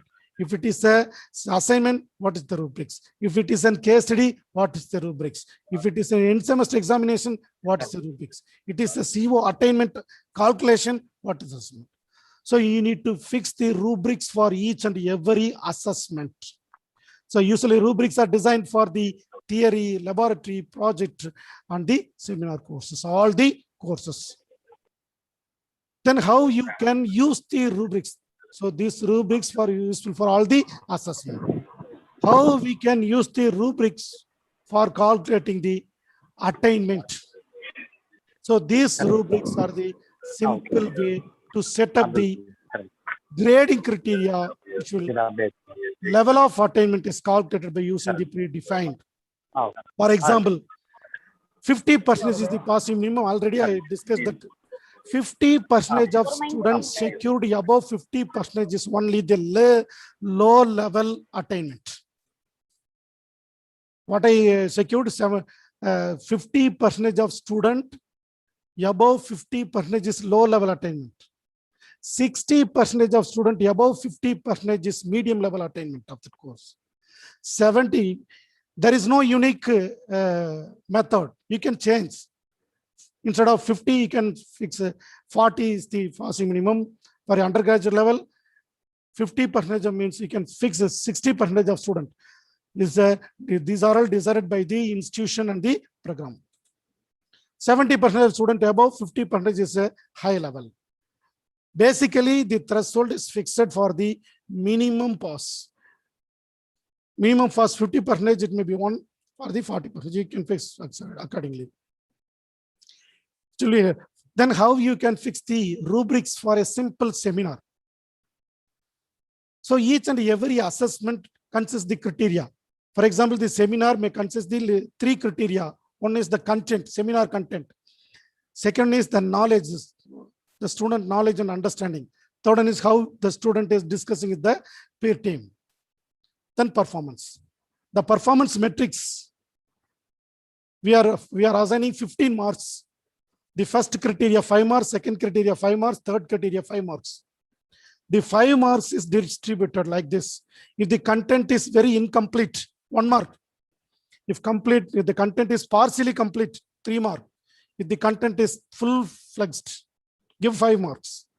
If the presented the seminar, the candidate is demonstrated with very good knowledge, 5 marks. Moderate knowledge, 3 marks. Limited knowledge, only 1 marks. Discussed, if the candidate defended with all peer team members, 5 marks. If not able to defend or if not able to participate in the discussion, give only 1 mark. So if the seminar presentation is very, very poor, 1 + 1 + 1, 3 marks, only 3 marks. So these rubrics need to be prepared for all the assessment which are given in the points may be mark level or grade level. It may be based on your institution. Based on institution, your mark. Even it may be 10 marks, you can distribute like this. If it is 4 mark, distribute like this. If your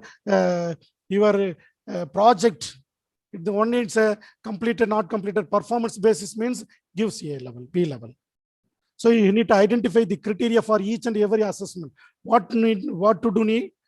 First, you need to identify what are the criteria for each and every assessment, and what are the scale of points need to be distributed for each and every performance. So these are all the method of preparing the rubrics. Similarly, you can prepare the rubrics for individual case study also. Then how you can attain the CO attainment. Already prepared the CO PO matrix. CO, PO matrix. So the question paper is clearly give the guidelines. Already we have discussed all the things, assignment, CO to PO mapping, all the assessment mapping. So now we have to calculate the CO attainment and the PO attainment. The CO attainment, when the CO attainment need to calculate, when PO outcome, that means program outcome need to calculate, when PO attainment to be calculated. And method of calculate. The CO can be calculated in the two types. All the attainment can be calculated in the two modes. One is direct, another is indirect. Direct mode is the student need to be involved in after completed the learning process. They need to demonstrate in the conducting the internal examination, conducting the examination. The indirect, the student giving the survey, the faculty giving the survey, all the stakeholders giving the survey. The course outcome calculated after completing the course. You can call it as end semester survey. It can be a practical or it can be theory. All the courses can be calculated the director. The indirect survey, the course and survey by the from the student, from the faculty who teach the particular subject. The course outcome will be helpful for calculating the program outcome. So from the course attainment, with using the CO-PO mapping table, we are calculating the PO attainment. So we can fix only 80% program attainment is direct. The remaining 20 program attainment can be through the indirect attainment. That means getting the indirect survey from the all stakeholders. That getting the exit survey from the student, from the tutor, from the subject in charges who are involved in the delivery of content. Then when the PO calculated, when how the PO, again it's direct and indirect. Direct PO attainment is calculated from the PO attainment using the PO and the PEO mapping. Already the map is prepared. Indirect attainment is calculated with the getting the feedback from the alumni and the employer, all the stakeholders who are involved in the academic institution. When need to be calculated? How weightage need to be given for the each and every attainment? The CO attainment is calculated at the end of the course because the assessment will be completed at the end of the semester. So end of the course need to be calculated, the attainment to be calculated. Need to give the highest weightage in the direct assessment. Yesterday, I represented in the direct assessment in the pandemic, it's very need to be reduced.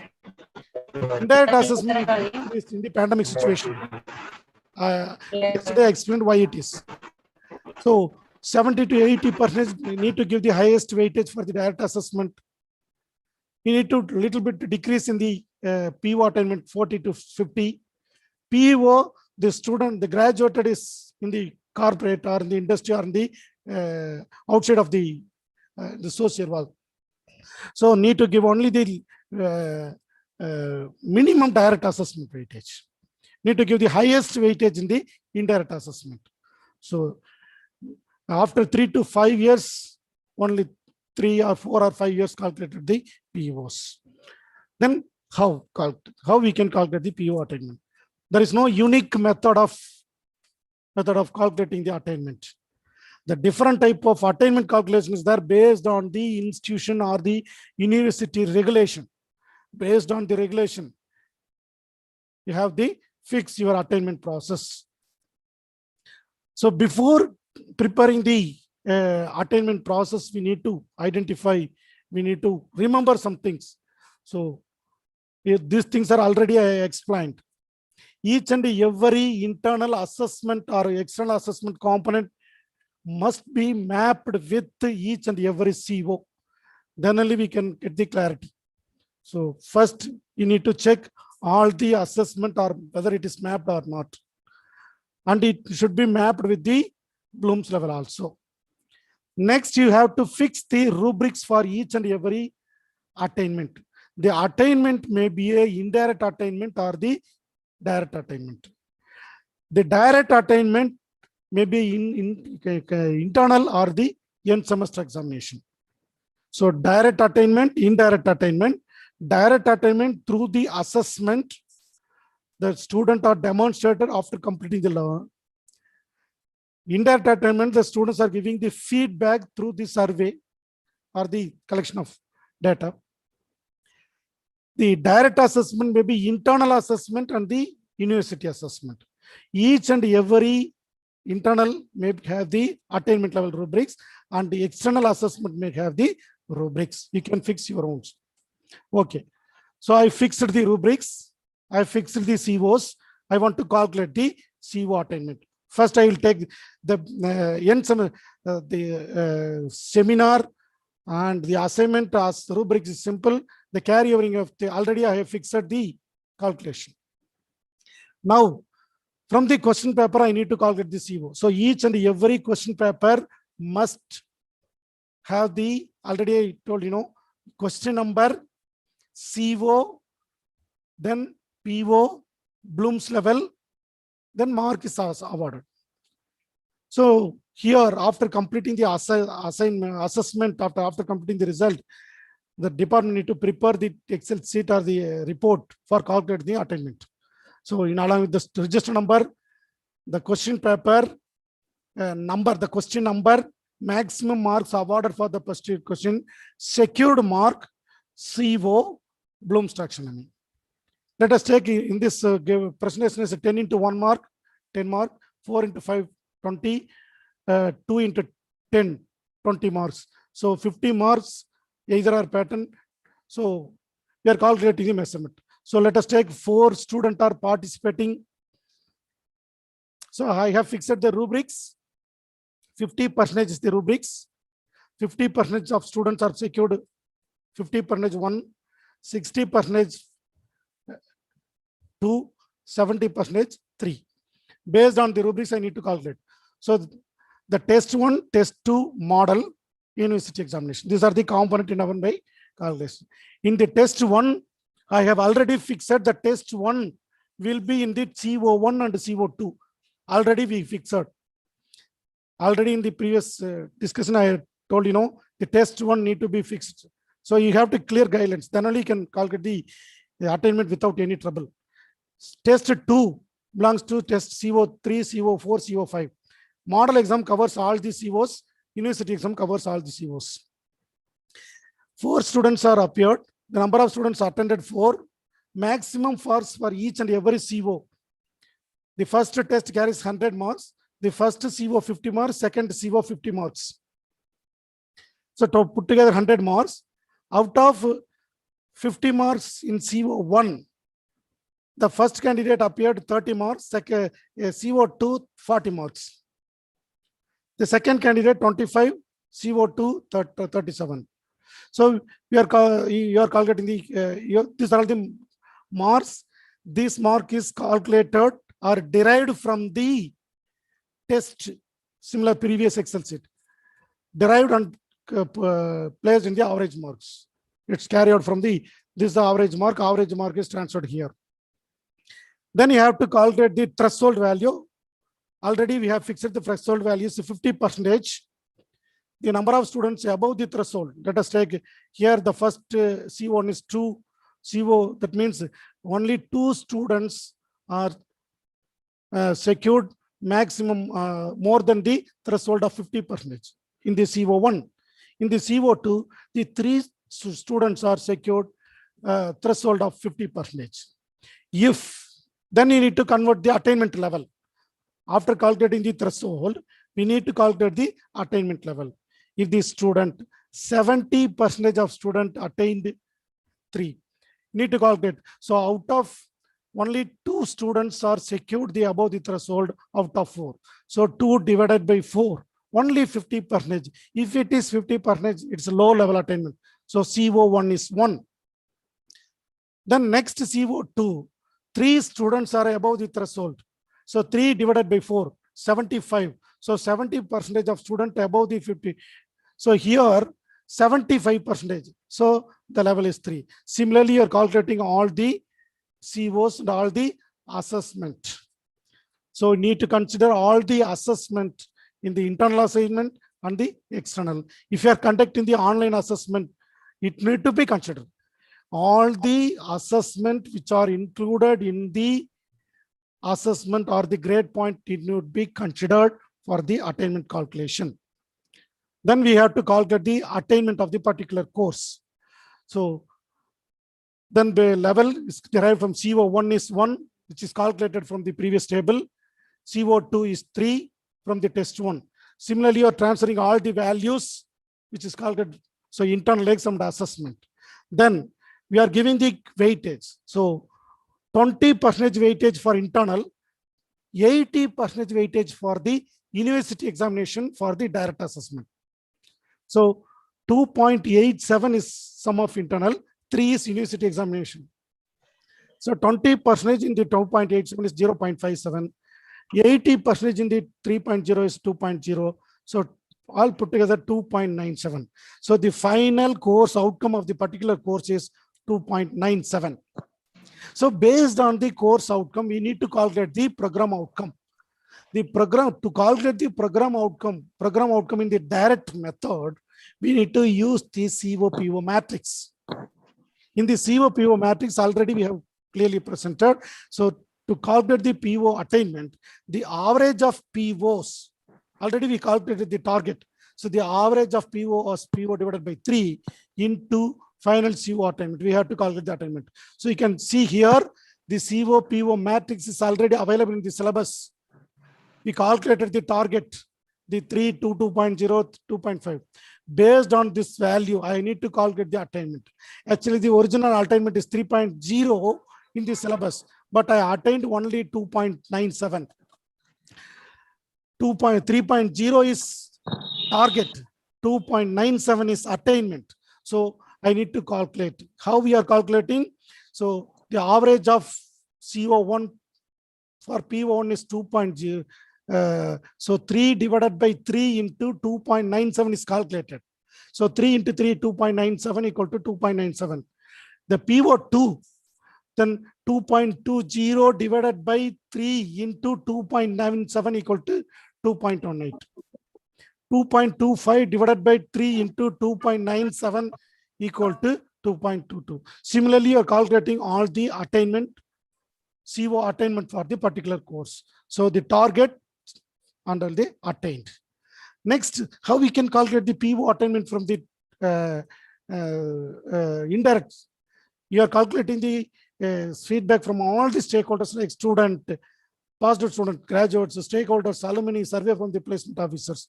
You need to fix the rubrics for the also. You are transferring the rubrics value here. That means the survey value out of 1 to 3. Based on the rubrics, you are assigning the value indirect attainment 3. So you are calculating 3 plus 3. All the parameters consider 3 plus 3 plus 3 divided by 3. Number of stakeholders involved in the survey process 3. So 3 plus 3 plus 3 divided by 3. So 1 plus 2 plus 1 plus 1 plus 2 divided by 3. 1 plus 2 plus 3 divided by 3. So this is the method you need to calculate the indirect attainment process. Then you have to calculate the final attainment. So the direct attainment is 2.957, indirect attainment is 3.0. Only 80% is taken from the direct, only 20% is taken from the indirect. So 80% from the 2.57 equal to 2.05, 20% from the 3.0 equal to 0.60. The final PO attainment is 2.65. So this is the method of calculating the final attainment of a particular course. So how I calculated from the COPO? From the bottom up, the internal tools, I giving the weightage 20%, 80%, external 40%, the direct assessment is 20%, indirect is 20%, then CO attainment is calculated. Then CO attainment is 80%, direct is 20%, PO is calculated. So this is the method of calculating the attainment. How we can get the indirect attainment or the course and survey? You are getting the survey questions for each and every COs. Let us assume each CO may consist of 2 survey questions. So get the average of CO1.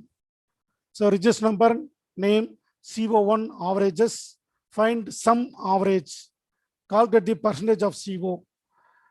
Then the percentage of attainment of this course is calculated with the sum of all COs divided by number of COs contributed in the particular CO. This is a method of final attainment for all the courses related with this. So based on the PO, need to calculate the PO attainment based on the PO and the PO mapping. So already we have discussed the PO and the PO mapping.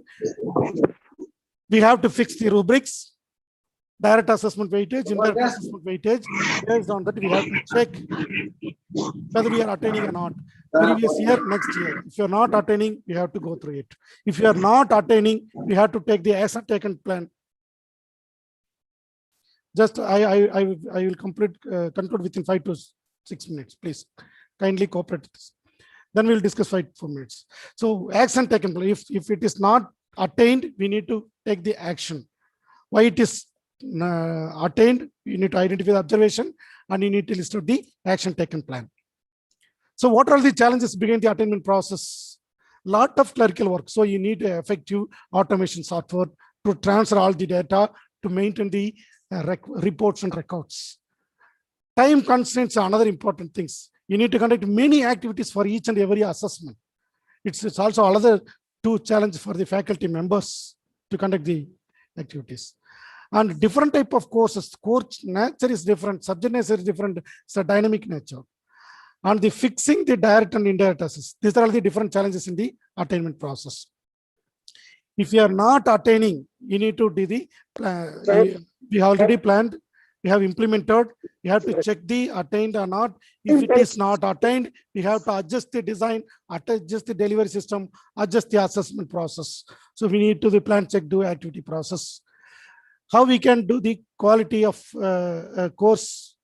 The course can be improved after completing the course attainment process with the help of course coordinator. It need to be verified the department HOD and the course advisor.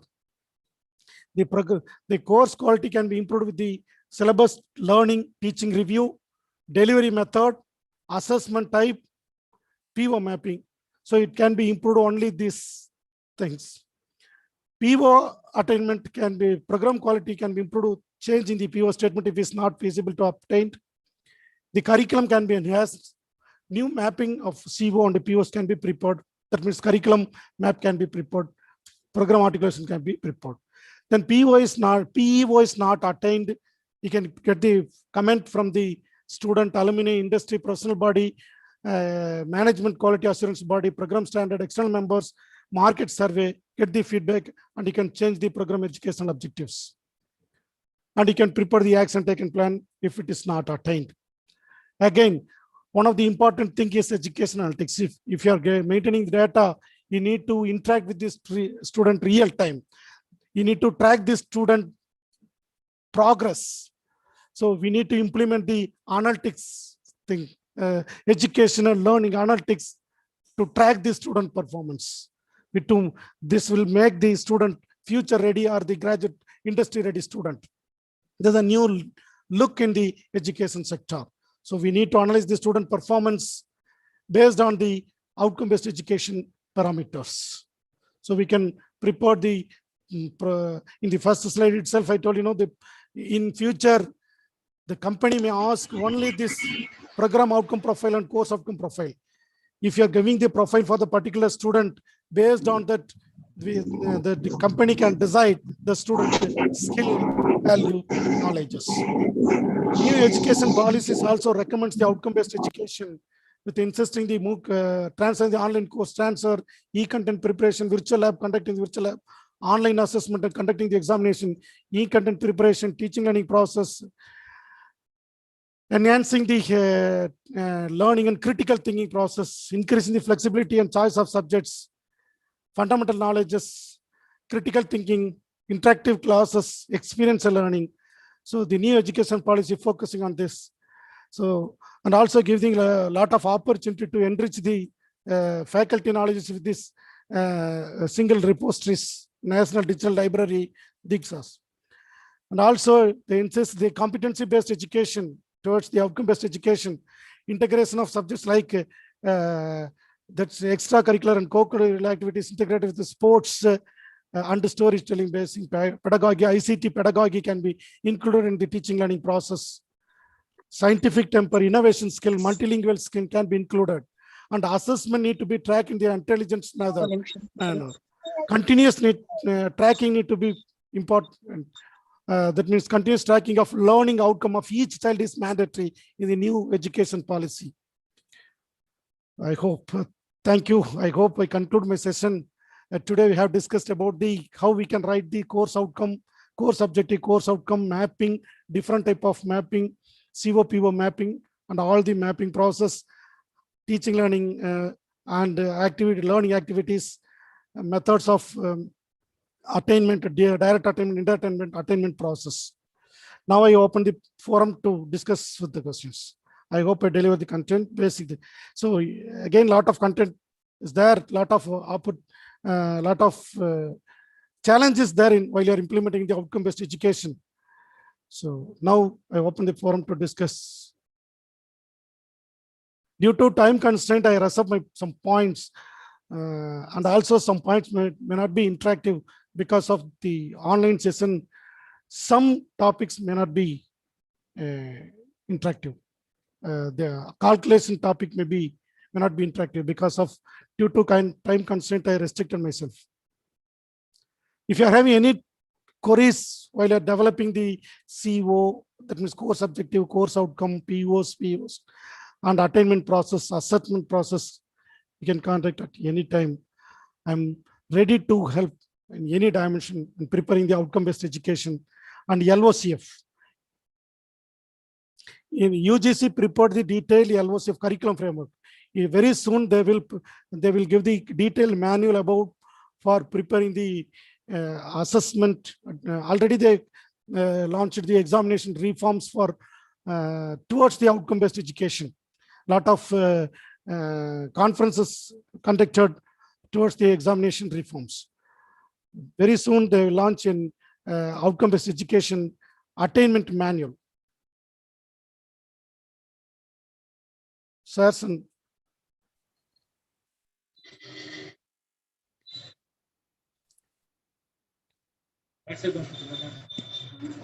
Sir, good afternoon, sir. This is Muruganandam from Mathematics Department. Please, sir. Sir, the attainment of COs, POs you have explained very well. What was the formula for indirect and indirect method? Can you just show them again? Sir, just a minute. How to calculate them? Just a minute. In this CO attainment, no? CO attainment, PO attainment. Okay. Both. So let us assume your internal mark. So you have given both are in two measures manner, direct method as well as indirect method. Yes, actually, any attainment may consist of two: direct measure, indirect measure. Indirect measure, nothing but getting the feedback from the learner. Let us take first course attainment. After completing a course, you need to calculate the attainment. First, after completing the course, you are getting the feedback from the learner, or you can call it a student. You are giving the weightage only 20%. I am just asking about the formula here. So you have given a table in the articulation table. You have given us 2.88. How you are calculating this 2.88, 2.11? Where I gave the, may I know the slide number? Do you noted any slide number? Here. So this mark, this 30 marks is transferred from the student mark distribution. That means a scoring sheet. Scoring sheet. From the scoring sheet, I transferred the mark here. Based on the mark, I transferred the level here. The one, you see here, CO1 is 1. I am transferring the value is 1 here. Then CO test 1, 1 and 3. Test 2, CO3, 3, 3. Because of I attained. CO3, 3, 3 attained. So you need familiar with the threshold, fixing the threshold value. Then attainment level. Okay, sir. If you have any confusion while you are preparing, you can contact at any time. Even a single, actually within 1 hour, it's a beginner. Within 1 hour, it's too challenge to understand. This will You prepare be yourself. If you are having any doubts, you can contact me. Sir, please, sir. This one is so tedious to find and calculate. Exactly, sir. But it The has to be initial, done. yes, sir. Initially, already, these are all the challenges. The data collection and I told, the challenges, the basic challenges behind the attainment process. Okay, The lot sir. of curriculum. You need to document everything. You need to prepare the rubrics. If you are doing any assessment, you need to prepare the rubrics and you need to document all the assessment. You need to give the justification. For example, if you are giving this 3 marks for the seminar, you need to document what are all the criteria involved in that. If it is, for example, seminar consists 3 criteria. The criteria 1, 2, 3, 2, 2, 2, or 1, 1, 1. So you need to document all the data. If the student asks, you need to give the clarity. A lot of curriculums I accept. 100% I accept lot of curriculum. And I also time constraint. Lot of activities there. Because Okay, of sir, thank you so much, sir. Yes, sir. Yes, sir. These are the basic challenges I accept as a faculty. Even though if you are launching the new academic reforms, until otherwise a new automation software, if you're not having the automation software, it's very challenge. Manual calculation is too challenge. So what will give the very good result?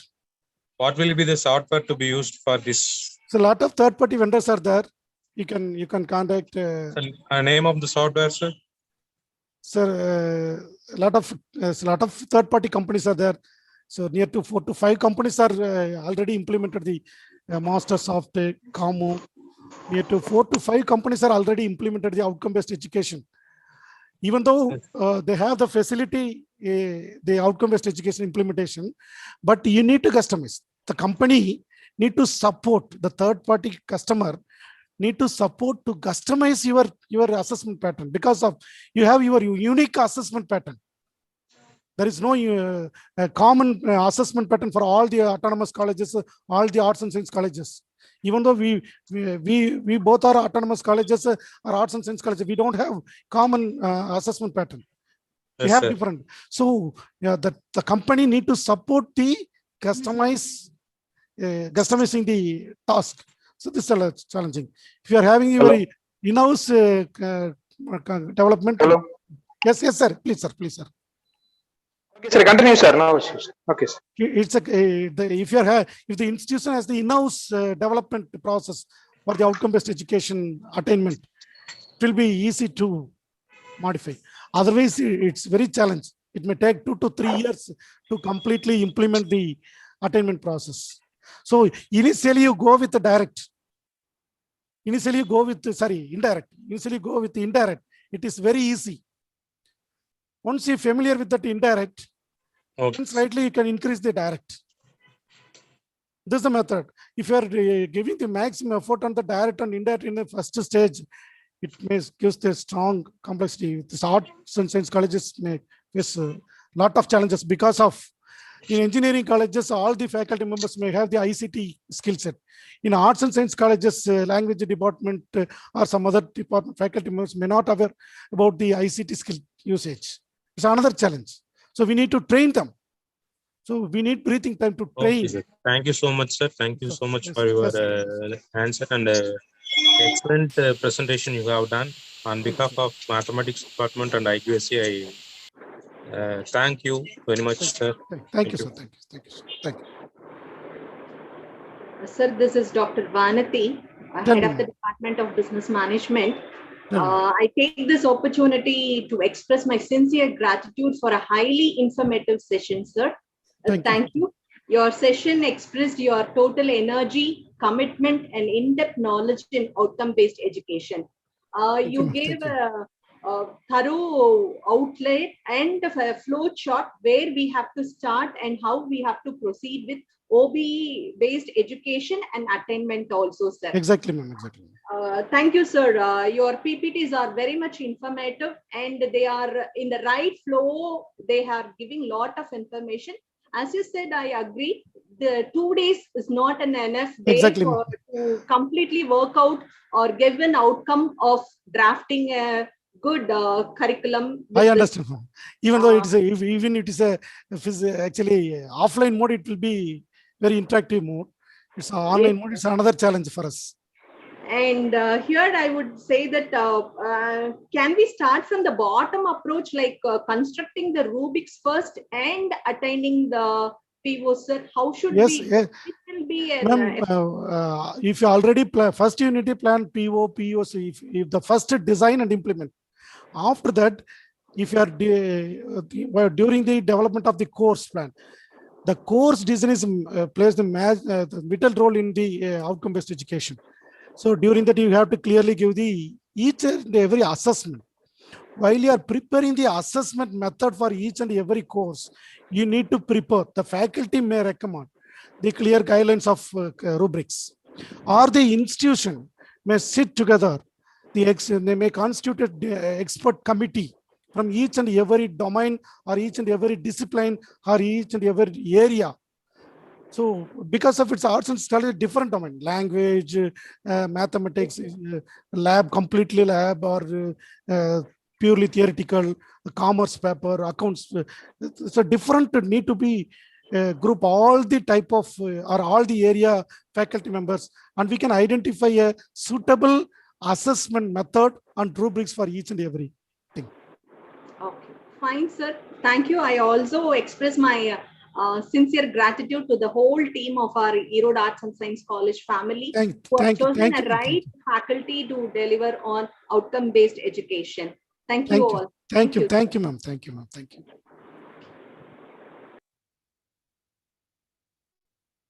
Any questions from audience, please? Sir, can you throw some idea about how should we, is it must to go along with Tansky while drafting a syllabi? We are following Tansky, ma'am. We actually we should not deviate our Tansky now. Okay. We need to travel along with Tansky. So okay. Actually, basic Tamil, advanced Tamil, all need to be included. Yes, sir. We need to travel along with the Tansky, CBCS. Only this is a new reform. We are adding some additional facility. The view is different. That means the teacher-centric to learner-centric. The shifting paradigm is different. We need to travel with the same existing pattern. Here, only the thing is that faculty will become a facilitator.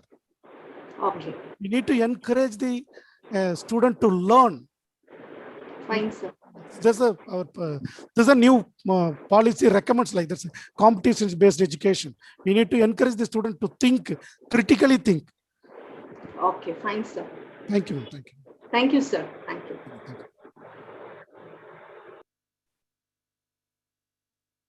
Any questions from participants, please?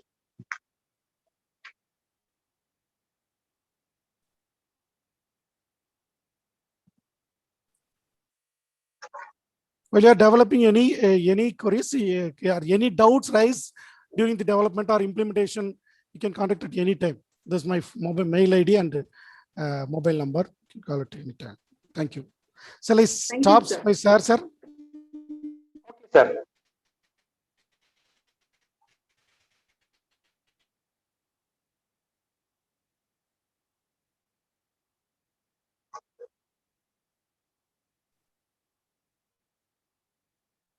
Yaisula, ma'am. Yes, sir. You can proceed with the formal vote of thanks. If there are no queries. Shall we go for vote of thanks, ma'am? Yes, sir. You can proceed. Okay, ma'am. Thank you. So I thank the resource person, Dr. V. Vijay Kumar sir, for his wonderful presentation and clear all the doubts. So which has will say the systematic manner. So this the outcome based education, particularly for attainment and mapping, all those things are presented well. So we staff members are learned excellently. So I wholeheartedly thankful to you, sir, for so accepting our invitation and to deliver the 2 days. It's almost more than 2.5 hours the non-stop presentation. So I thank on behalf of IQAC and PG and Research Department of Economics. Yes, I also thank the Dr. Sendilnathan sir, Director Human Resource Development Center, Bharathidasan University. So sir has introduced the resource person to me. So such a nice resource person, so introduced by Dr. Sendilnathan sir. So I wholeheartedly thankful to the Director of HRDC Bharathidasan University. So in this occasion. So I also thank our respected secretary and correspondent Sadhani Chammal sir. And I also thank our principal sir, Dr. R. Sankara Subramanian sir, the support given by us for all the aspect to successfully conducting of these 2 days faculty development program. I also my sincere thanks to Dr. R. Venkatachalam sir, Director, Erode Arts and Science College, for his wonderful support. I also thank the controller of examination, Dr. M. Venkatachalam sir. So I wholeheartedly thankful to Dr. Venkatachalam sir for his constant and continuous encouragement to organize this faculty development program. So I also thank my own HOD sir, Dr. N. Mani sir, for his continuous support. I also thank the IQAC coordinator, Dr. S. M. Jaisudha ma'am, for her continuous and constant support. So I also thank all the HODs and faculty members of Erode Arts and Science College.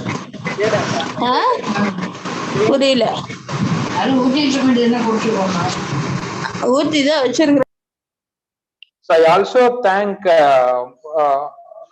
the staff members of my own college.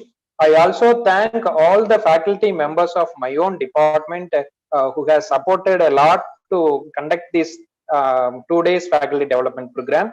I also thank the members of IQAC, all 7 criterion in charges. And then I also thank the IQAC members, Geeta ma'am, Sendil Kumar sir, and Satya ma'am for their support. I also thank support rendered by Mr. Muruganandam, Department of Mathematics. I also thank the Kavin Prabhu for technical support. I also thank all the participants, all my own professors, colleagues who have participated 2 days. So we will implement the OBE in mapping and then attainment process, all those things in the upcoming, we'll say, board of studies. So the 2 days faculty development program has come to end. So I wholeheartedly thankful to all the persons also who have supported in this faculty development program, a grand success. So I thanks one and all. Thank you, sir. Thank you, sir. So professors, I posted the feedback link. So kindly fill the feedback link, and then so after that you will get your certificate. Thank you. Thank you, sir. I express my heartfelt thanks to the organizing committee of the faculty development program, the organizing secretary Saranakumar sir, coordinator SM Jaisudha ma'am, the conveners of this FDP, Dr. N. Mani, head of the Department of Economics, and the controller of examination, M. Venkatachalam sir, director of and advisor of IQAC, Dr. V. Venkatachalam, principal of the Erode Arts and Science College, Dr. R. Sankara Subramanian, and secretary correspondent of Erode Arts and Science College, Dr. K.K. Balasam sir. And also I express my heartfelt thanks to the academic experts, those who are participating in the 2-day faculty development program patiently last 2 days, each day 3 hours, 2 to 3 hours patiently without any hesitate. Thank you one and all. Thank you even in the difficult in the online classes, online sessions, personally listening my sessions. Thank you one and all. Thank you. Thank you, sir. Thank you. Thank you all. Thank you.